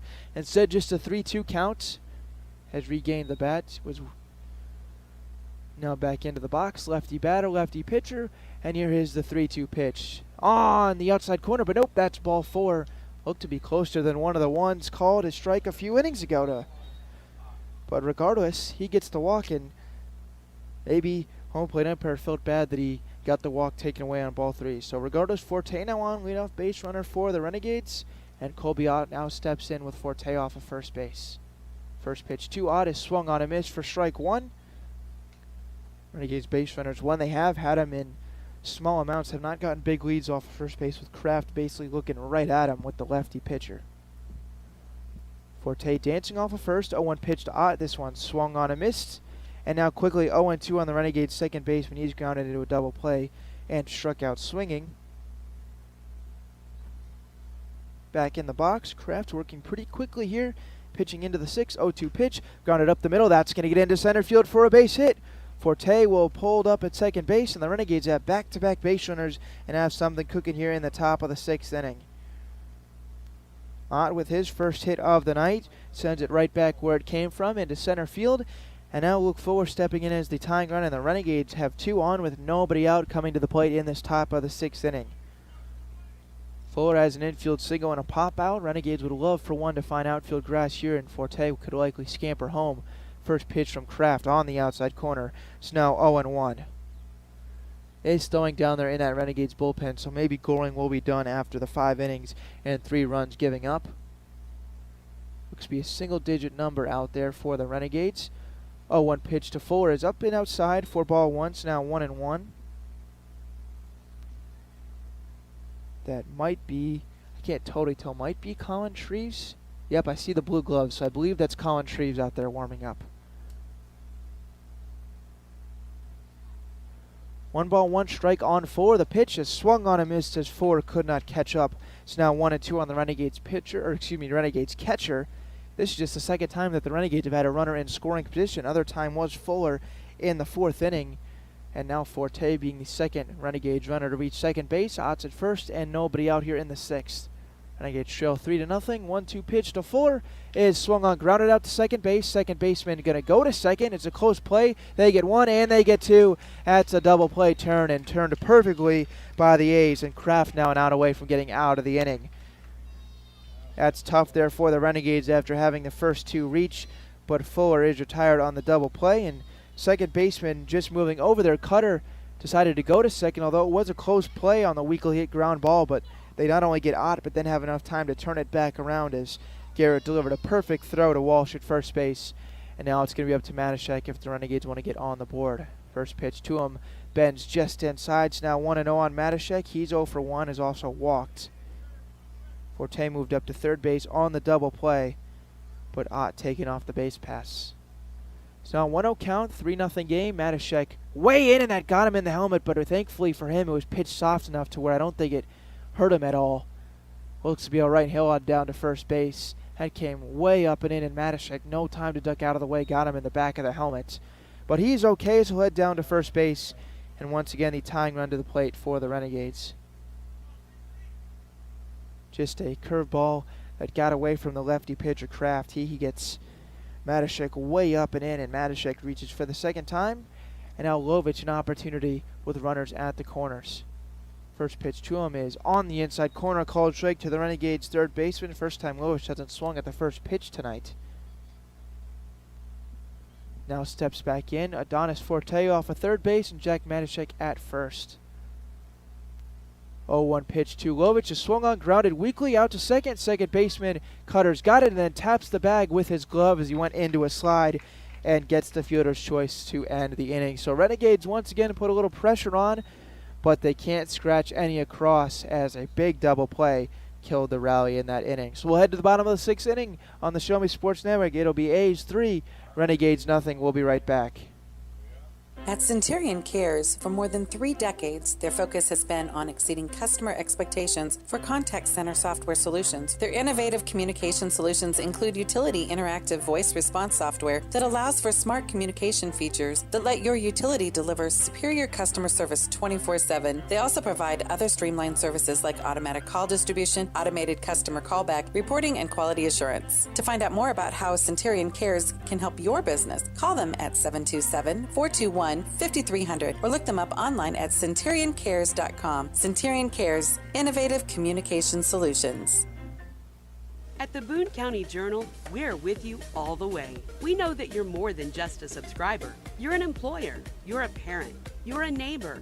Most importantly, you're a community member. It's our goal to provide you with the latest news, sports, opinions, obituaries, classifieds, and more to keep you informed about your community. To find out more about the Boone County Journal or to subscribe, call 573-657-2334 or visit bocojoe.com. The Boone County Journal. We're with you all the way.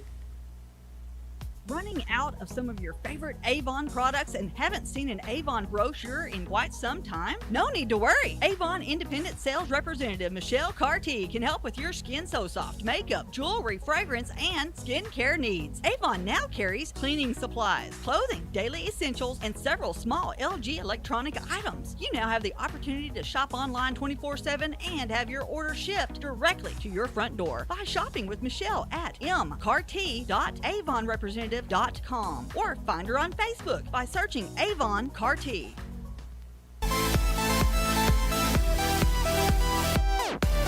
Clarinda A's coming back here in the bottom of the 6th inning, leading this one 3-0. Want to take the time as a new pitcher warming up for the Renegades. I'll tell you who that is in just a second, but I want to tell you about Walk-Off Wood Bat Company.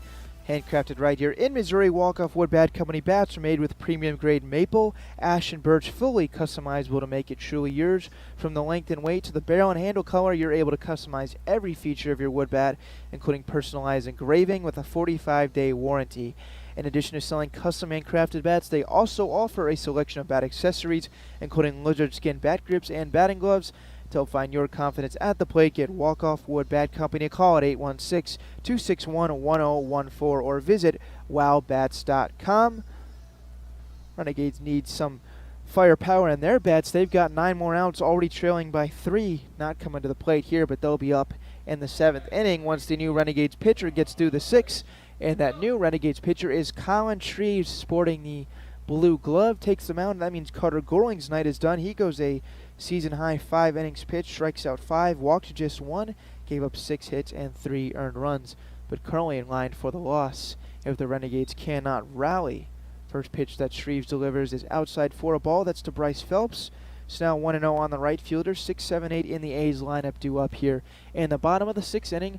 1-0 pitch misses low. So now 2 balls, no strikes on Phelps. Larg and Edens wait on deck and in the hall in the 7 and 8 spots for Clarinda. Been a tough night at the yard on offense for the Renegades. They have been kept off the scoreboard, as bunt is shown here by Phelps and then pulled back. It misses for a ball, so Shreves yet to throw a strike behind 3-0 to Phelps, who is 0 for 2 with a line out and a fielder's choice. Renegades have a couple things on the line tonight. Loss would make them 9-14, drop them their 5th in a row, and drop them to 1-3 on the season against Clarinda. Shreves' 3-0 pitch is in their called strike, so A's with a win would move to 18-7 and go up a full game on the St. Joseph Mustangs for first in the North Division. Full game at least, depending on the result of the Mustangs tonight. 3-1 pitch, this one in the air to deep left field. Going back is Perkins, still going back on it, slows up at the track and makes the catch for out number 1.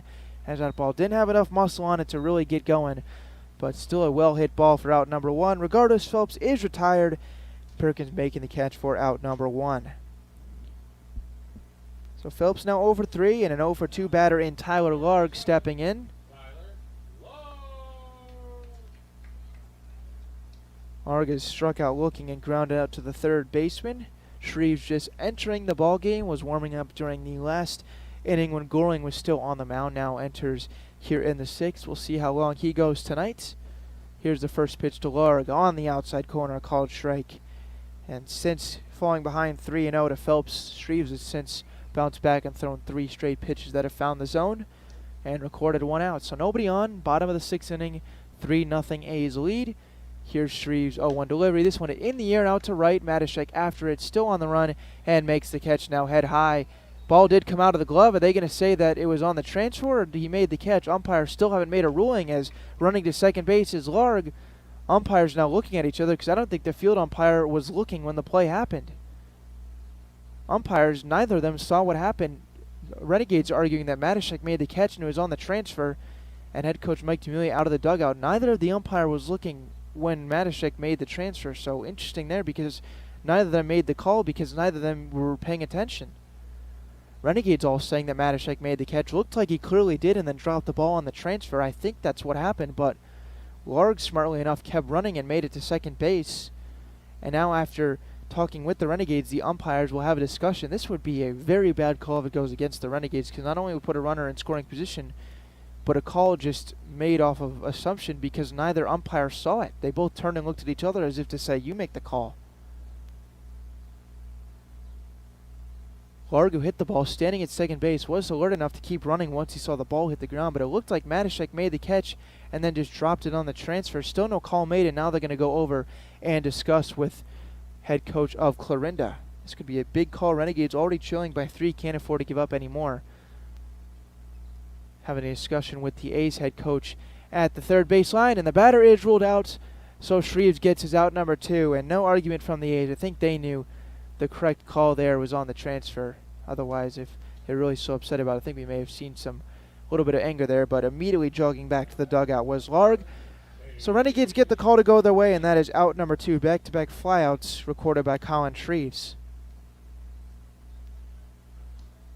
Don't know what would have happened there had they called that Larg was safe at second base. I think we would have seen a couple of very upset Renegades because they were very quickly to say that that should have been out number 2. First pitch is swung on a miss. That's to Hayes Edens catching tonight. He's 0 for 1, also been hit by a pitch, but struck out in his second plate appearance. Shreves has looked very good so far in this 6th inning, although I do see someone up for the Renegades. This one grounded weakly. Shreves has got it off the mound. The underhand toss to Nolf, and 3 up, 3 down. Nicely done for the Renegades reliever here in the 6th. So Renegades needed to rally. We'll go to the 7th inning. 3-0 A's lead here on the Show Me Sports Network. Serving the capital city and the surrounding area for 70 years, Animal Medical Center strives to provide the best possible medical service for your pet in a caring atmosphere. To promote quality healing and preventative care in a fear-free environment, Animal Medical Center of Jefferson City is a full-service veterinary hospital. Whether your pet has fur, feathers, or scales, Dr. Greg Boyer and Dr. Kayla Terry have the experience and expertise to treat complex medical conditions as well as providing annual well checks and vaccinations. Animal Medical Center of Jefferson City is the only veterinary hospital in the capital city accredited by the American Animal Hospital Association. To schedule an appointment, call the team at Animal Medical Center of Jefferson City at 573-636-4626. Throughout the course of any game, different actions stand out to different people. But everyone remembers a walk-off, especially if it's a walk-off wood bat. Handcrafted right here in Missouri, Walk-Off Wood Bat Company bats are made with premium-grade maple, ash, and birch, fully customizable to make it truly yours. From the length and weight to the barrel and handle color, you're able to customize every feature of your wood bat, including personalized engraving with a 45-day warranty. In addition to selling custom handcrafted bats, they also offer a selection of bat accessories, including lizard skin bat grips and batting gloves. To help find your confidence at the plate, give Walk-Off Wood Bat Company a call at 816-261-1014 or visit wowbats.com.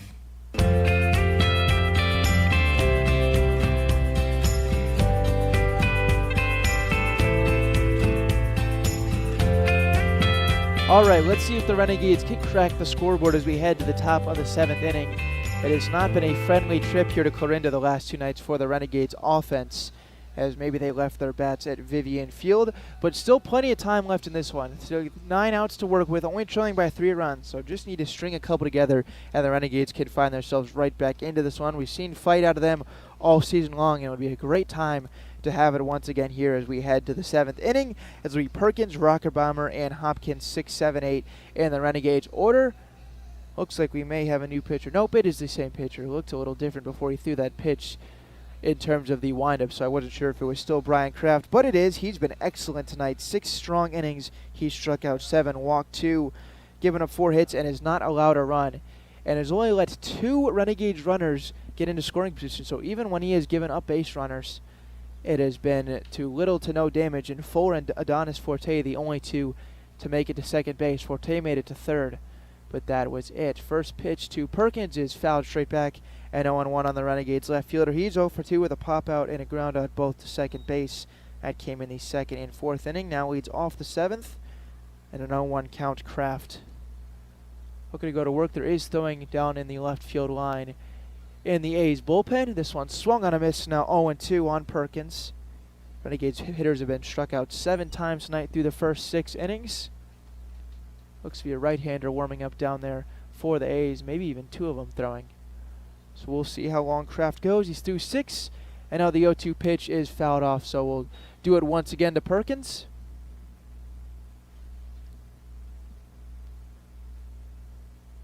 Bottom part of this Renegades order, if you look at these 6 through 9 spots, neither of those 4 have reached base tonight. 0-2 pitch to Perkins is swung on a miss upstairs. Heat's got him to swing through it, and Perkins retired for out number 1, the 8th strikeout of the night for Brian Kraft, who is dealing. So now Rocker Brown with a DH and left-handed hitting Renegades steps in. He's 0 for 2 with 2 flyouts. Usually see him behind the dish, but although he did come in and play some first base last night, gets to start at DH for this one. And we'll have to work on a lefty-lefty matchup facing Kraft with nobody on and 1 out here in the 7th. This pitch just off the outside corner. So now 1 ball and no strikes on Rocker Bomber. Has only seen 4 total pitches in the 2 previous at-bats combined. We'll see if this one works a little bit deeper the 3rd time up for him. As soon as Rocker Bomber back into the box, Kraft ready to go. This pitch swung on a miss, and now behind, no balls and 2 strikes. Excuse me, 1-1. I'm sorry, I thought it was a 0-1 count before that pitch. It was 1-0, so now 1-1. Kraft has only walked 2 batters through the first 6 and the third innings. He's used to being ahead in counts. Now the 1-1 pitch to Rocker Bomber doesn't even come anywhere near the plate. It actually went behind a Rocker Bomber. So now 2 balls and a strike. Renegade batter ahead in the count for the first time since, I believe, the 5th inning with Ian Nolf. Maybe Forte was ahead last inning, but for most of the part, Kraft has been pitching ahead. 2-1 to Rocker Bomber, up and in. And now 3-1 to the Renegades DH. They have put some base runners on. Only been retired 3 up, 3 down. I guess been retired 3 up, 2 down 3 times, but in one of those 3 innings, a runner reached, but a double play erased him. 3-1 pitch to Rocker Bomber is on the outside corner. May even been just right down the middle. Regardless, it's 3 balls and 2 strikes, and Rocker Bomber going to have to go to work here in a 2-strike count. Rocker Bomber back in, lefty Kraft ready to go. His windup, and this one misses outside, and that's a 1-out walk. Rocker Bomber will take the base for the first time tonight as the Renegades will have one on here in the 7th, trailing 3-0. Renegades pitching has not been bad tonight. The 3 runs all came early, 1 in the first and 2 in the second. A solo home run for the run in the first, and then a wild pitch, an RBI single in the 3rd inning for the 2 others, as we're going to have a meeting at the mound between the catcher Edens, the pitcher Kraft, I believe to be the pitching coach, and actually looks like this may be the end of the line as he is motioning out for someone out there in left field, and yep, that's going to mean the end of the line for Kraft. So, pitches into the 7th, but a walk will end his night, and he'll have to give up the ball to a right-handed pitcher coming in. So with that, as he warms up, we'll take a break. Renegades have a base runner on with Hopkins coming to the dish. 3-0, the A's lead on the Show Me Sports Network. Hello, Blake Gazaway here with the Show Me Sports Network. I've had the opportunity to have some amazing calls, including overtime touchdowns, walk-off home runs, and buzzer-beating baskets. But I've answered another call. That's to serve my community as a volunteer firefighter. Stop and think what would happen if your home or property caught fire and no one was there to put it out. Every day, volunteer firefighters not only save lives and property, but also respond to other emergencies. Nearly 2/3 of our nation's fire departments are manned by volunteer firefighters. And because of this, we simply need more volunteers to step up and answer the call. Stop by or contact your local fire department and see how you can become a volunteer firefighter today. I answered the call to serve my community. Will you?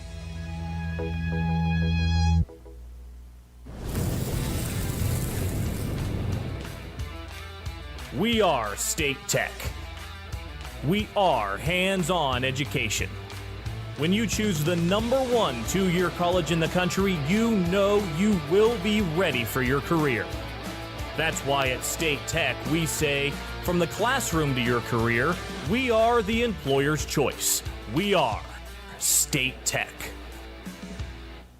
Creating custom, handcrafted woodworking projects has never been easier. Become a member of Sawdust Studios and enjoy 24/7 access to a woodworker's paradise. Outfit with industry-leading professional-grade tools, Sawdust Studios offers endless woodworking possibilities. Don't have woodworking experience? No problem, as Sawdust Studios offers affordable classes from a community of woodworkers, experienced designers, and master craftsmen. Youth classes are also offered for those junior woodworkers. For more information, search Sawdust Studios on Facebook or find them online at sawdust247.com. Sawdust Studios, your community woodshop.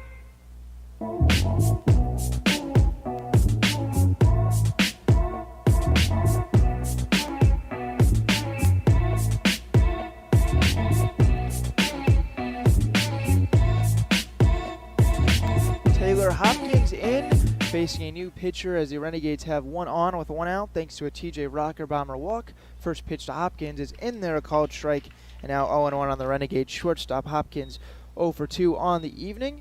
If he can reach, would bring the Renegades tying run to the plate. They've only got 8 more outs. They've got to score at least 3 runs, showing 3-0 here in the 7th. This one bends low and outside and in the dirt for a ball. So now 1-1. New pitcher Josiah Young, righty, wearing number 18, comes in to pitch for the A's. So a new look for the Renegades after facing the lefty Kraft all night, and he was very, very good. Went 6 1/3 innings and 0 runs, in line for the win right now. This one inside, just under the front arm of Hopkins. Now 2-1. Yeah, if the Renegades do not come back from this 3-0 deficit, Kraft would get the win. Certainly pitched well enough to deserve it, but obviously hoping it gets wiped out with a Renegades comeback. This one lined to center, sinking fast, and that gets just over the glove of the shortstop and in front of the center fielder. That's a single for Hopkins, and he's on, and that'll bring Nolf up to the plate as the tying run. So after the first batter retired on a strikeout, back-to-back runners reach for the Renegades, and that one just enough muscle to get over the shortstop Garrett's. Sunk fast, and no one was able to make a play, so Hopkins a hit for the first time tonight, and back-to-back reach. It's now first and second with one out here in the seventh, and Nolf stepping in really could get the Renegades rolling if he could find outfield grass here. First pitch to him is upstairs a ball, or better yet, walk and load him up and give Forte on deck a chance to really put the Renegades back in this one. We're in the top of the seventh inning, 3-0. A's have led for pretty much the entire game. This one swung on a miss by Nolf. He struck out swinging twice, and now on a 1-1 count here. New pitcher just in, Josiah Young coming on in relief of Brian Kraft. First batter he faced Taylor Hopkins, got him for a single to center field, and now runners at first and second with one out. This one in the air to left field. Coming in on it is the left fielder Larg. He plants and makes a catch.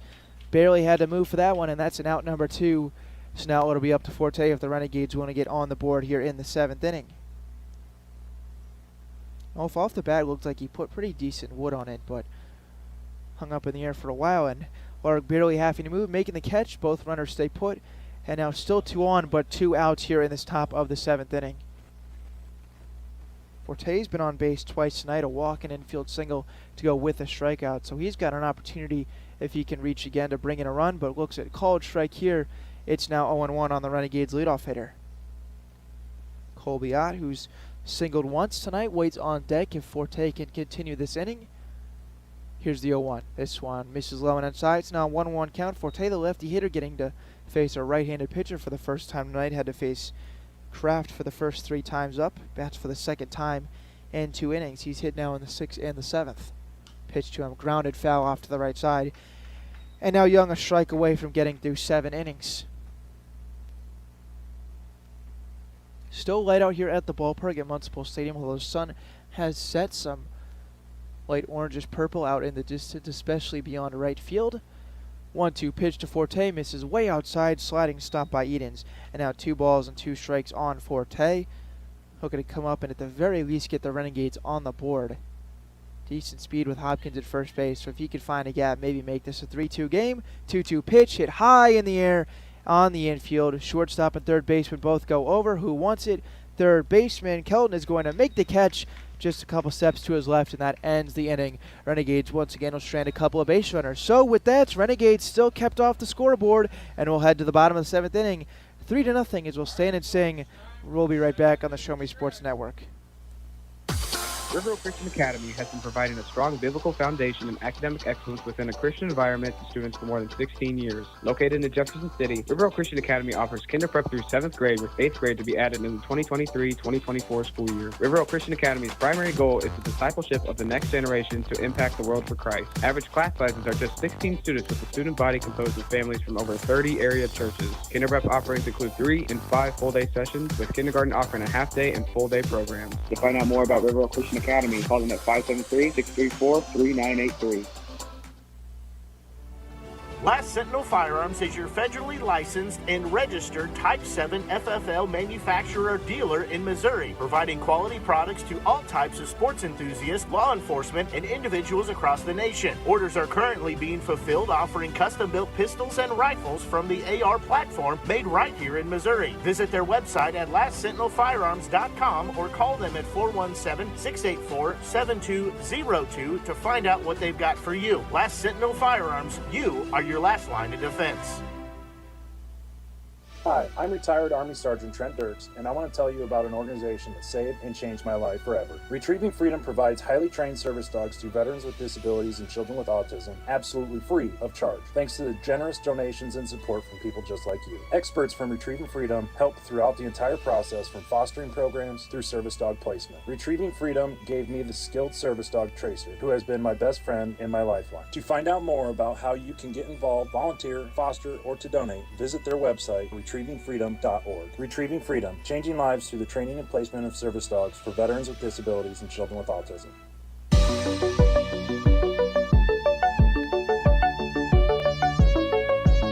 Colin Shreves pitched a scoreless 6th inning, and as a reward gets to head back out for the 7th, looking to retire his 4th in a row as he went 1-2-3 in the 6th with a fly out to Phelps, a fly out to Larg, and then a ground out to Edens. Hi, this is... Hi to you too, whoever commercials I just played. So Shreves back out here for the 7th, came in relief of Carter Gorling after he went the first 5. Renegades pitching is combined through the first 6 to only give up 3 runs. Not giving a whole lot of hope though on the offensive side. It is a 3-0 ball game. Shreves ready to go to work facing the bottom of the order. Clay Cutter, first pitch fouled out of play to the right side. So 0-1. It'll be 9-1-2. Cutter, Tracy, and Garrett. Cutter is 0 for 2 with a fielder's choice and a strikeout swinging. Now faces a new pitcher in Shreves, donning the teal-blue glove. This one skips in there, so 1-1. Shreves didn't even have to throw a whole lot of pitches in that 6th. Got Phillips to fly out in a 3-1 count, Larg to fly out in an 0-1 count, and then Edens to ground out in an 0-1 count. Was through it quickly and now back out as there is someone warming up for the Renegades down in the bullpen. Had maybe Tanner Schmitz. There's a light pulling my way, but I thought I may have saw 14 for a second. This one in there, called strikes now 1-2 on Cutter.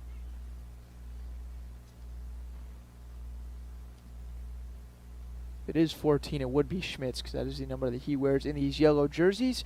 1-2 pitch from Shreves, bends in there, it's grounded to third. Third baseman Lovich, the backhand, and a strong throw over to first is in time. Made that one look easy as he was well behind the third base bag in the hole and then delivered a bullet over to first, and that's out number 1. Showing off the arm there. Saw him pitch a couple nights ago, maybe about a week ago at this point, and used it right there to deliver a strike over to Nolf at first base, and that's out number 1. Shreves has retired all 4 that he's faced, and now Tab Tracy, the left-handed batting leadoff hitter, steps in to face Shreves. First pitch to him, it fouled off to the left side, and now no balls and a strike. Yes, that looks to be Tanner Schmitz, maybe. Actually not. Tracy batting here as the A's continue to use their bench. Luke Saunders pinch hitting here for Tracy. This one a called strike, so now 0-2 on the new hitter. Now the third pinch hitter that the A's have used so far. 1 out into the 7th. Saunders the new center fielder, and it will be behind 0-2 against Shreves. And here's the pitch. This one hit in the air out to right center field gap. Coming in on it is Matashek. He dives. He can't make the catch as it falls in front of him. Forte thankfully there to back it up, and just a 1-out single. That ball was sinking fast. Matashek gave it a good effort, but just came up short on the dive, and Saunders just into the ball game has singled to right field.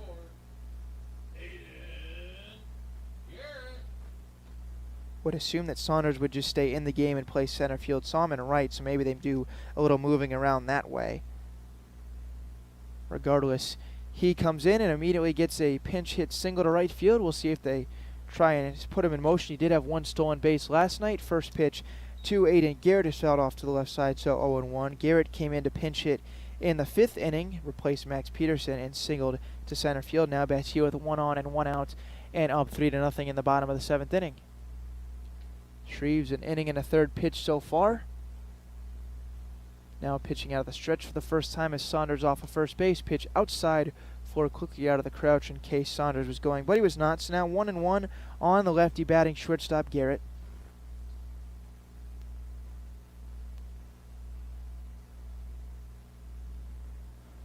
Back into the box now, lefty Garrett facing the righty Shreves. Here's the pitch. This one fouled off to the left side, and now 1 ball, 2 strikes on Aiden Garrett. Shreves retired the first batter, Carter, on a ground out. He got ahead 0-2 on the pinch hitter Luke Saunders before he singled on a shallow brooper to right field that Matashek dove for but could not come up with. And now 1 on, 1 out, and a 1-2 count on Aiden Garrett. Shreves quick check of the runner. Now brings the ball into his glove. Runner going, the pitch is fouled off, so he'll have to head on back and will stay put right here at 1 ball and 2 strikes. Once again, Tanner Schmitz down there warming up for the Renegades in the bullpen. Assume we'd see him next.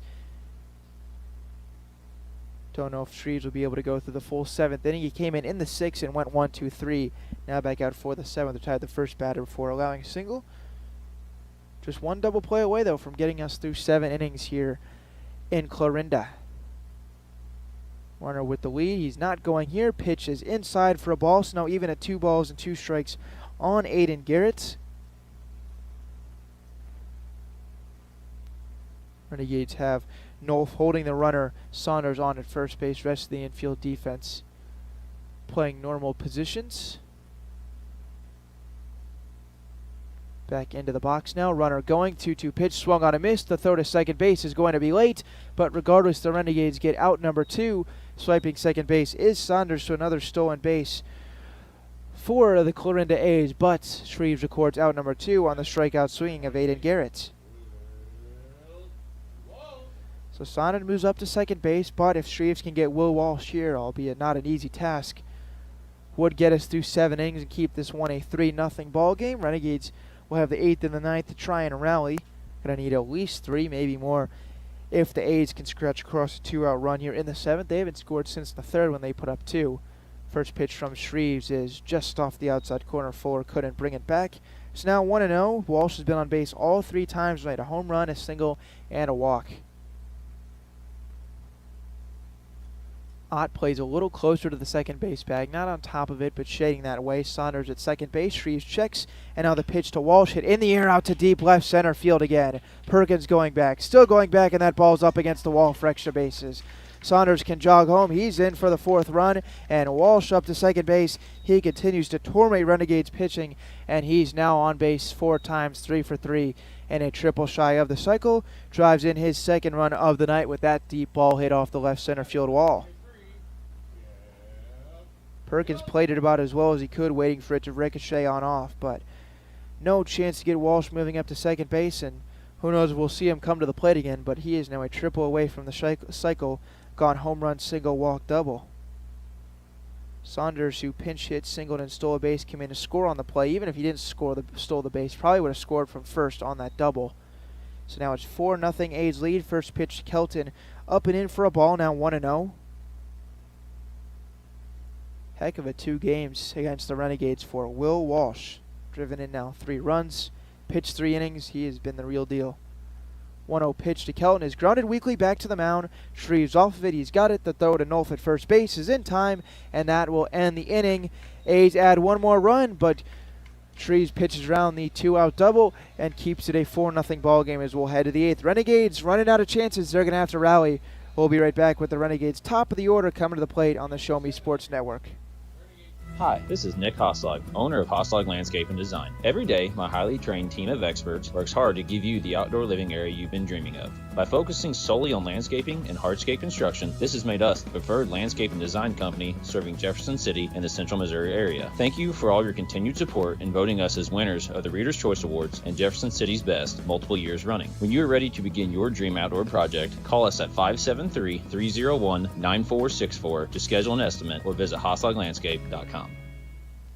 Since 2018, Han Custom Laser Engraving LLC has been specializing in all things custom, using large format, high-powered lasers with some of the most advanced technologies on the market. Anything can become a canvas. The state-of-the-art system makes quick work of custom engraving on cups, glass, tile, wood, acrylic, metal, headstones with endless possibilities. They also offer custom one-of-a-kind signs that are sure to make your design stand out. Find them on Facebook at Han Custom Laser Engraving or call 573-489-8732 to find out more. Han Custom Laser Engraving LLC, a veteran-owned business. The following public service announcement is brought to you by the Eddie Gaedel Society, Jefferson City Chapter 10, doing little things to make a big difference.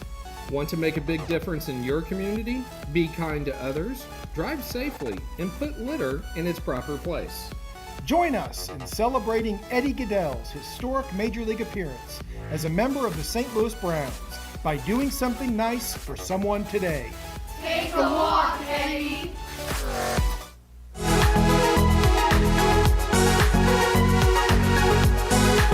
Back here in Clarinda for A's and Renegades, 4-0 now, thanks to the A's adding 1 more run just a moment ago in the bottom of the 7th inning on the Will Walsh RBI double.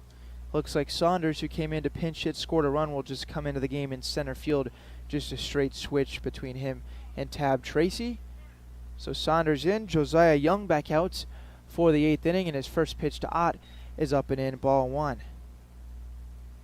Remind everyone to go riding with Doc and Norm Direct, Mid-Missouri's leader in premier group travel. Group sizes from 1 to 100 or beyond, they do it all. Odd fouls this pitch off. Doc and Norm Direct is also the official transportation provider of the Renegades, getting us to all our road games safely, efficiently, and in style. To book your spot for your next adventure, call them at 573-256-1991 or email reservations at moexpress.com. Thanks again to Doc and Norm Direct. 0-2 pitch coming to Ott, 1-1 pitch coming to Ott. Misses up and in, so 2-1 on Colby. Playing second base tonight, singled in his last at bat in the sixth. Wasn't out the other two times. 2-1 pitch to him is hit in the air out to the right side, but that's going to get over the dugout and out of place. Now 2-2. Young pitched through 2 outs last inning, gave up a hit but did not allow a run. Renegades so far tonight have used Gorling and Shreves as the 2-2 pitch to Ott. Is on the inside corner, called strike 3. He didn't give up much of an argument there, leaving and going back to the dugout. So that's out number 1 here in the 8th. Second strikeout recorded by Josiah Young. Actually, first by Young. So he gets the backwards K on Ott. Looks like we're going to see Tanner Schmitz in for the bottom of the 8th inning. Don't think we'll see Shreves back out there for a 3rd inning. Luke 4 now in. Renegades down by 4. First pitch to him. Are they going to rule he went? I don't believe so. Nope. So now 1-0. 3-4 followed by Matashek. Renegades have got to get base runners. They've got just 5 more outs. They've been kept off the scoreboard. 1-0 pitch fouled straight back off the nets. Now 1 ball, 1 strike on the Renegades catcher. He's 1 for 3 with an infield single in the 4th. Was the first Renegade to move into scoring position, but did not come around to score. So obviously the Renegades currently have a big old 0 on their top half of the scoreboard. 1-1 pitch to Fuller, hit in the air out to shallow right field off the side. It's actually going to get into foul territory and down out of play. So that's 1 ball, 2 strikes now on Fuller. Young, the second pitcher for the A's tonight after Brian Kraft went the first 6 1/3. Don't see any movement down there in the A's bullpen. Would assume the Young at least has the 8th. Don't know how long he can go if they would give him the 9th and a save chance too. This one called strike 3 on Fuller, inside corner, and back-to-back punch out looking for Young, and he's gone 2 up, 2 down here in the 8th inning. So Matashek coming in, nobody on, and 2 outs after back-to-back strikeouts punched out by Young. Would only be a save if Young comes back out for the 9th, since he came in a 3-run game. If they turn to a new pitcher and now a 4-run ball game, would not be a save opportunity. First pitch from Matashek, grounded weakly to second. Cutter's got it. Underhand flip to Walsh at first, and Matashek is retired. 3 up, 3 down for the Renegades. They once again go scoreless on offense. So we'll head to the bottom of the 8th, looking like Tanner Schmidt's going to be coming in, and the Renegades looking to keep it at a 4-0 ball game. We'll be right back on the Show Me Sports Network. MoX, Doc and Norm Direct is back better than ever. Much more than your #1 ground shuttle transportation service to St. Louis Airport. Yes! MoX, Doc and Norm Direct is Mid-Missouri's leader in premier group travel. Sporting events, concerts, wedding receptions, the lake, winery trips, Branson, plaza shopping, reunions, pub crawls. Group sizes from 1 to 100 or beyond. We do it all. Remember, we want you to ride MoX, Doc and Norm Direct. When things come out of left field, having a game plan matters. Farmers Insurance has over 90 years of experience helping people play through every stage of the game. We've seen almost everything, so we know how to cover almost anything. Talk to Farmers Agent Christopher Scott at 573-896-0131 to see how I can help you stay in the game. That's Christopher Scott at 573-896-0131. We are farmers. Bum, ba-dum, bum, bum, bum, bum. Underwritten by Farmers, Truck Fire Insurance Exchanges and Affiliates. Products not available in every state. At Centurion Cares, for more than 3 decades, their focus has been on exceeding customer expectations for contact center software solutions. Their innovative communication solutions include utility interactive voice response software that allows for smart communication features that let your utility deliver superior customer service 24/7. They also provide other streamlined services like automatic call distribution, automated customer callback, reporting, and quality assurance. To find out more about how Centurion Cares can help your business, call them at 727-421-5300 or look them up online at centurioncares.com. Centurion Cares, innovative communication solutions. At the Boone County Journal, we're with you all the way. We know that you're more than just a subscriber. You're an employer, you're a parent, you're a neighbor. Most importantly, you're a community member. It's our goal to provide you with the latest news, sports, opinions, obituaries, classifieds, and more to keep you informed about your community. To find out more about the Boone County Journal or to subscribe, call 573-657-2334 or visit bocojoe.com. The Boone County Journal. We're with you all the way.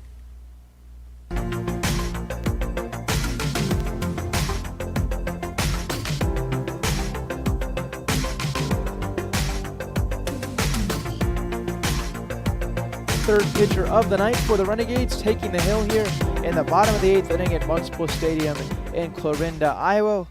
Second of 2 straight night games here in this ballpark. Last night, Renegades lost to 10-1 and are staring down the barrel of loss number 2 in a row if they cannot rally for 4 in the 9th. Going to be at least 4 depending on how new pitcher for the Renegades does here in this bottom of the 8th. And that new pitcher is Tanner Schmitz. Renegades go from Gorling to Shreves and then Schmitz coming in to pitch this bottom of the 8th inning. He's been rock solid for the Renegades out of the bullpen, often used in high leverage spots, closing spots, and for multiple innings. But it looks like they're just going to ask him to get 1 inning here tonight and keep this right at a 4-0 game. His first pitch is low and inside for ball 1. It's to Jared Anderson, who came on and replaced Sands at the DH spot his last time up and grounded out. Batch here to lead off the 8th. It'll be followed by Phelps and Larg. Next pitch to him also low and away. So now 2 balls, no strikes on Anderson.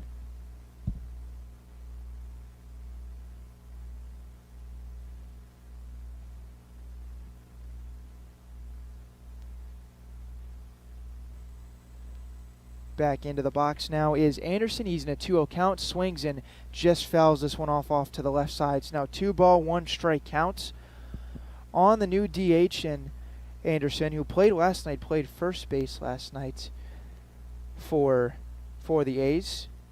Actually was on 3 times, a double, a single, and a hit by pitch. Renegades down 4-0. 2-1 is low and inside. So now 3-1. Schmitz in danger of losing the first batter, Anderson, that he's facing here to get the spot of the 8th going. Back into the windup now. The righty's 3-1 pitch on the way. This one inside. Don't know if he got him. It did get him. Would have been ball 4 regardless, and that's a leadoff base runner as Anderson will trot on down to first base to get this 8th inning going. So Schmitz gives up a hit by pitch to the first batter that he faces. Now we'll have to go out of the stretch facing Bryce Phelps stepping in. He's 0 for 3. Line out, fielder's choice, and fly out. Still don't see a whole lot of movement down the left field line where I believe the A's bullpen is. So it might be Josiah Young coming back out for the 9th. Would be a multiple inning relief appearance. Back on the bump now is Schmitz. Runners going, the pitch to him is in there, a strike, the throw to second, odd on a bounce, tries to make a tag, but in there safely just in front of it is Anderson, and another stolen base for the A's. They've got a runner in scoring position with nobody out here in the 8th.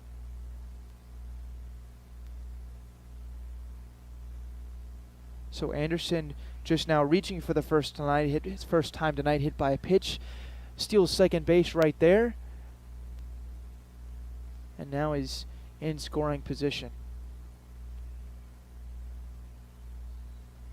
Schmitz checks him at second a couple times, now delivers the 0-1. This one grounded off to the left side, foul and out of play. So 0-2 would be big here. Schmitz can get Phelps without allowing Anderson to move up to third base. Renegades still within slam distance, but to keep it that way would require not allowing Anderson to come around and score and make this a bigger lead for the A's than it already is.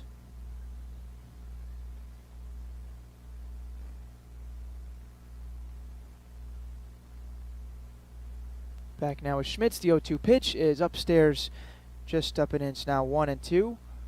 Renegades have used the same 9 on defense all game long. No switches for them. Fuller's going to go out and quickly talk with Schmitz before the 1-2. Meanwhile, for the A's, they have been mixing and matching all over the place. They had Saunders come in for Tracy to play center. Garrett took over for the second baseman Peterson. Garrett actually went to short, and they moved Cutter from short to second. And then Anderson also came in at DH. They have used the bench to their full potential, and it has worked in their favor so far to the tune of a 4-0 lead. So Schmitz, strike away from recording out number 1. He's looking to get Phelps here for the 4th time tonight. Schmitz sets, Quickly glances to the runner at second. They don't hold him on. Now checks twice and will step off the mound. He was getting a big lead. Wants to look him back towards second base. That's Anderson out there, who was hit by a pitch, just stole second base. They don't hold him on, so Schmidt stepped off there to try and keep him close. Really don't want to let him steal third here and get to 90 feet away with less than 2 outs. Schmitz now sits. Right-handed batting Phelps back in. Look back to the runner. Now look to home. And here's the 1-2. Swung on, grounded weakly to third. It's going to be in foul territory. So we'll stay at 1-2 once again after back-to-back foul balls by Bryce Phillips. Tyler Lark, who's 0 for 3, waits on deck. Hayes Edens to follow. Carter Goring with the first 5 innings of this one. Struck out 5, allowed 6 hits and 3 runs. Then Colin Trees went the last 2, struck out 1, gave up 2 hits and a run. And now Schmitz on for the 8th will be the final pitcher that the Renegades have to use if he can get through the 8th and the Renegades don't come back in the top of the 9th. Ben ahead the whole at bat to Phillips. Check of the runner, now the 1-2 pitch. This one hit out to left field, going back on his Perkins. He slows up and he makes the catch for out number 1. Runner starts like he's going to tag, but since it was hit to left, he will not. And that's a big out number 1 recorded by Schmitz. He gets Phelps on the fly out to Perkins. So Anderson still out there at second base. Largo will now step in. Important there that Schmitz got the batter Phelps without allowing Anderson to get to third base, because then with 1 out you could potentially score him on a sac fly. Now another fly ball just like that would not score a run unless Anderson moves up to third at some point in this at bat before a ball is put in play. Already stolen 1 base, put it past him to try it again. Out shades him towards the second base bag. Larg now in. Check of the runner, and now the first pitch to him. This one on the outside corner, a called strike. Now no balls and 1 strike on the left fielder tonight for the A's.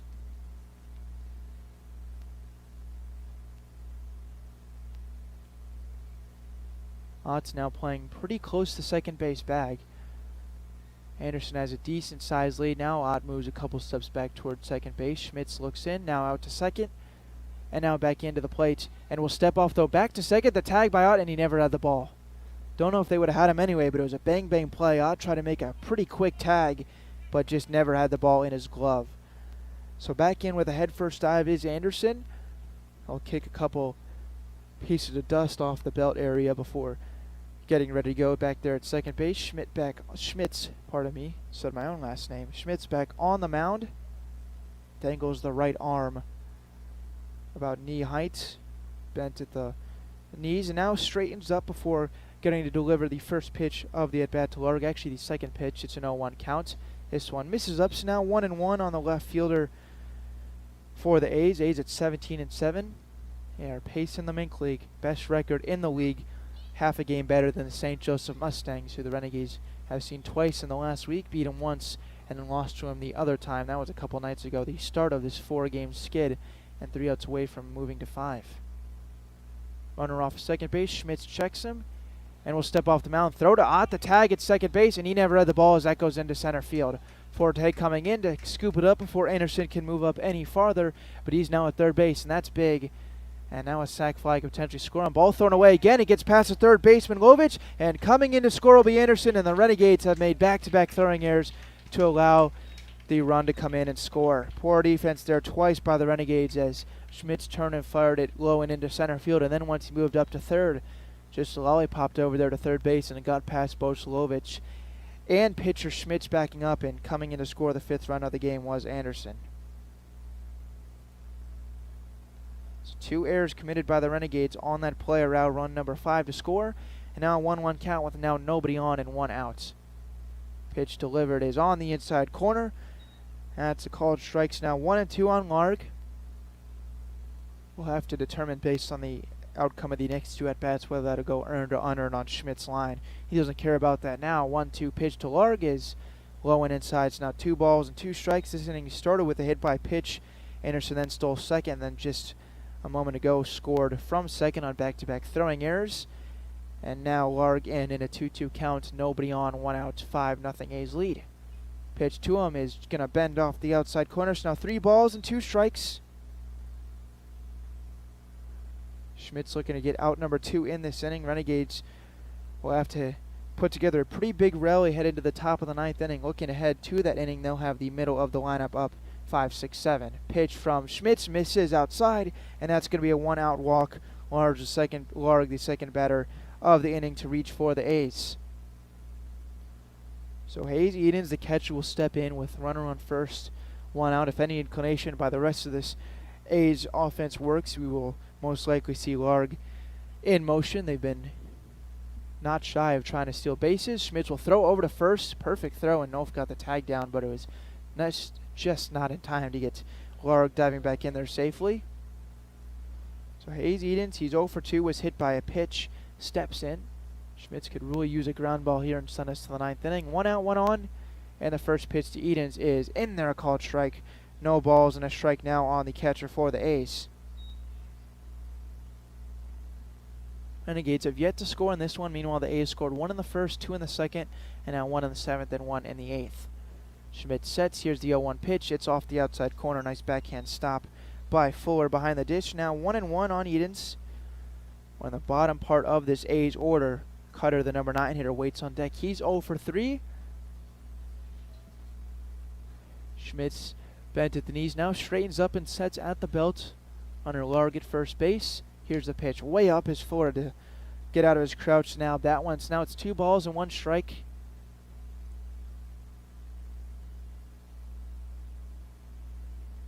Both of these next 2 batters, Edens and Cutter, sporting offers. Change that here as they bat in the bottom of the 8th with 1 out and a runner at first base in Larg. Here's Schmitz 2-1, runner going. It's a called strike. The throw to second. The tag by Ott, and he never had the ball as it popped out of his glove. Nope, he did have the ball. That's out number 2.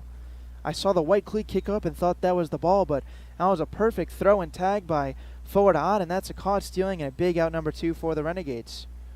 So after all the stolen bases, they finally get one to throw him out, and not only that, a called strike. So now 2-2 on Edens. Schmitz into the windup. He's a strike away. The pitch is swung on and missed, and very quickly they're using 2 pitches to get 2 outs, and the Renegades are out of the inning. So Renegades will have to rally. We'll head to the 9th. It's a 5-0 ball game. We'll be right back on the Show Me Sports Network. Running out of some of your favorite Avon products and haven't seen an Avon brochure in quite some time? No need to worry. Avon Independent Sales Representative Michelle Carty can help with your Skin So Soft makeup, jewelry, fragrance, and skincare needs. Avon now carries cleaning supplies, clothing, daily essentials, and several small LG electronic items. You now have the opportunity to shop online 24/7 and have your order shipped directly to your front door by shopping with Michelle at mcarty.avonrepresentative.com or find her on Facebook by searching Avon Carty. Serving the capital city and the surrounding area for 70 years, Animal Medical Center strives to provide the best possible medical service for your pet in a caring atmosphere. To promote quality healing and preventative care in a fear-free environment, Animal Medical Center of Jefferson City is a full-service veterinary hospital. Whether your pet has fur, feathers, or scales, Dr. Greg Boyer and Dr. Kayla Terry have the experience and expertise to treat complex medical conditions as well as providing annual well checks and vaccinations. Animal Medical Center of Jefferson City is the only veterinary hospital in the capital city accredited by the American Animal Hospital Association. To schedule an appointment, call the team at Animal Medical Center of Jefferson City at 573-636-4626. Since 2018, Han Custom Laser Engraving LLC has been specializing in all things custom, using large format, high-powered lasers with some of the most advanced technologies on the market. Anything can become a canvas. This state-of-the-art system makes quick work of custom engraving on cups, glass, tile, wood, acrylic, metal, headstones with endless possibilities. They also offer custom one-of-a-kind signs that are sure to make your design stand out. Find them on Facebook at Han Custom Laser Engraving or call 573-489-8732 to find out more. Han Custom Laser Engraving LLC, a veteran-owned business.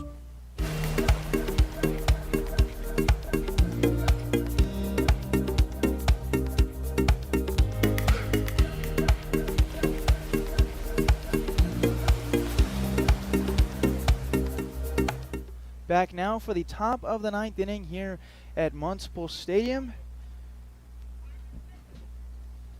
Went in between innings to talk with, as the first pitch is inside or low for a ball, went to talk with Mr. Forte, Adonis' father, in between innings. Was so great to meet him. Always thankful to meet players' families doing this all season. That was a great interaction, as this one is now pumped in a strike, 1-1. So if you're wondering why, showed up basically right as the music was ending, that was why. Renegades are going to have to rally for 5. First swing by Lovich there in this at-bat is hit out of place. Now 1 ball and 2 strikes on the Renegades' third baseman tonight. Josiah Young looking to complete 2 2/3 innings if he can get through this ninth. He's ahead 1 ball and 2 strikes on Lovich. And here's the pitch. This one lined off to the right side and back-to-back foul balls by Lovich. Lovich so far tonight is 1 for 3, single to left, struck out swinging, and then a fielder's choice to end the 6th inning. Renegades are going to need to string some together, trailing 5-0 in the ninth. Pitch to Lovich, bends out of the zone, and now 2 balls and 2 strikes. Young, since coming in, has struck out 2 batters, given up 1 hit, and is not allowed a run. Pitch to Lovich is lined right side and out of play. He's put some balls hard in this at-bat. He just hasn't hit them in play. One of them off to the left was a mile high, just way foul to the left side, and then hit that one on a line down the right field line, but was out in front. So Young, in a 2-2 count into the windup, in the pitch to Lovich is swung on a miss for strike 3. And a good battle there between Lovich and Young, but Young wins it, and Lovich is out number 1 here in the ninth. 3rd strikeout recorded by Josiah Young. So now stepping in, Brennan Perkins. So far on the night, he is over 3 with a pop out, a ground out, and a strikeout swinging his last time up. His pitch is lined to left. That's going to get down into left field for a base hit, and Perkins is on for the first time tonight as he lined that one just over the leaping shortstop Garrett, and that's a 1-out single for the Renegades. They're showing some signs of life here in the ninth. For the Renegades, that's just their 6th hit of the ball game. Perkins first, and now we'll turn it over to TJ Rockerbaum with a chance to start stringing some things together. The Renegades are going to have to rally if they want to avoid loss number 5 in a row, would drop them to 9-14. And they trail 5-0. First pitch to Rockerbaumer, hit in the air, shallow left side. Third baseman and shortstop going out. Who wants it? It looks like third baseman Kelton is going to make the grab, and that's out number 2. Renegades down to their last out after the pop-up. Renegades hitters have also struck out 11 times against Kraft and Young. His pitching night has just been so impressive for the A's. Renegades pitching has not been bad. Run on Schmitz will go unearned. This one up and in. Hopkins, the last gasp effort for the Renegades. So Renegades give up 5 runs, only 4 of them earned across Gorling, Shreves, and Schmitz. Gorling would take the loss if this final stands. 1-0 pitch to Hopkins is low in the dirt. That's blocked nicely, but now 2 balls and no strikes.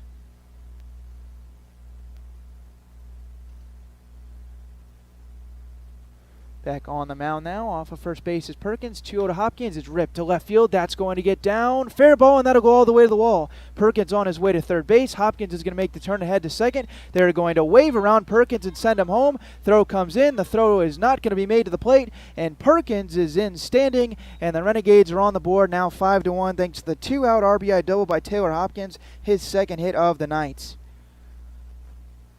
Laced that ball down the left field line. It went all the way to the wall and even into the corner.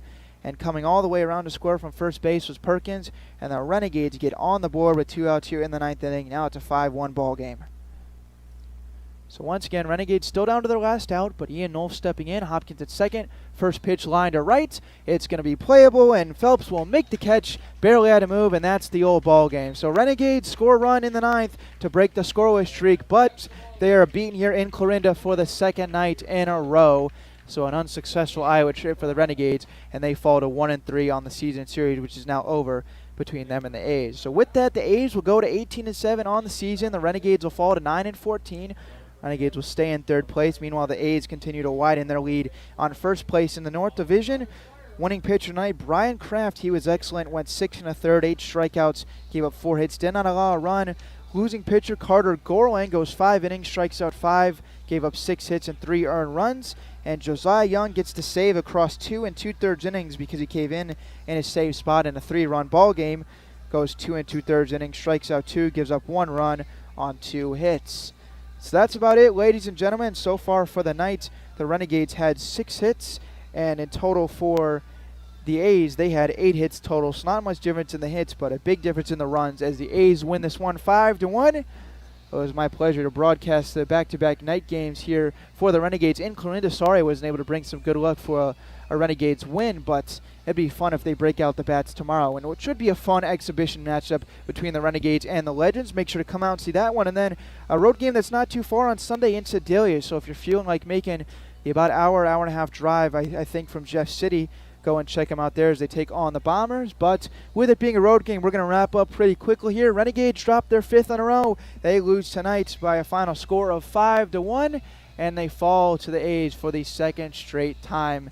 And we'll now head back to Jefferson City tonight. Thanks to Doc and Norm. Well, ladies and gentlemen, hope you enjoy the rest of your weekend. It'll be Blake back with you tomorrow night and Sunday. I may hop on a couple of times throughout, but make sure to tune in tomorrow because we've got something fun planned, a surprise coming that we're going to debut tomorrow night, so you won't want to miss that. It'll be some fun interaction with some players. So, final score, Renegades lose this one 5-1. Enjoy the rest of your Friday night, everyone. For Ben Schmitz, that is myself. You guys enjoy the rest of your weekend. Thanks for listening in, and I hope you join us on the next Renegades broadcast tomorrow night. Take care, everyone.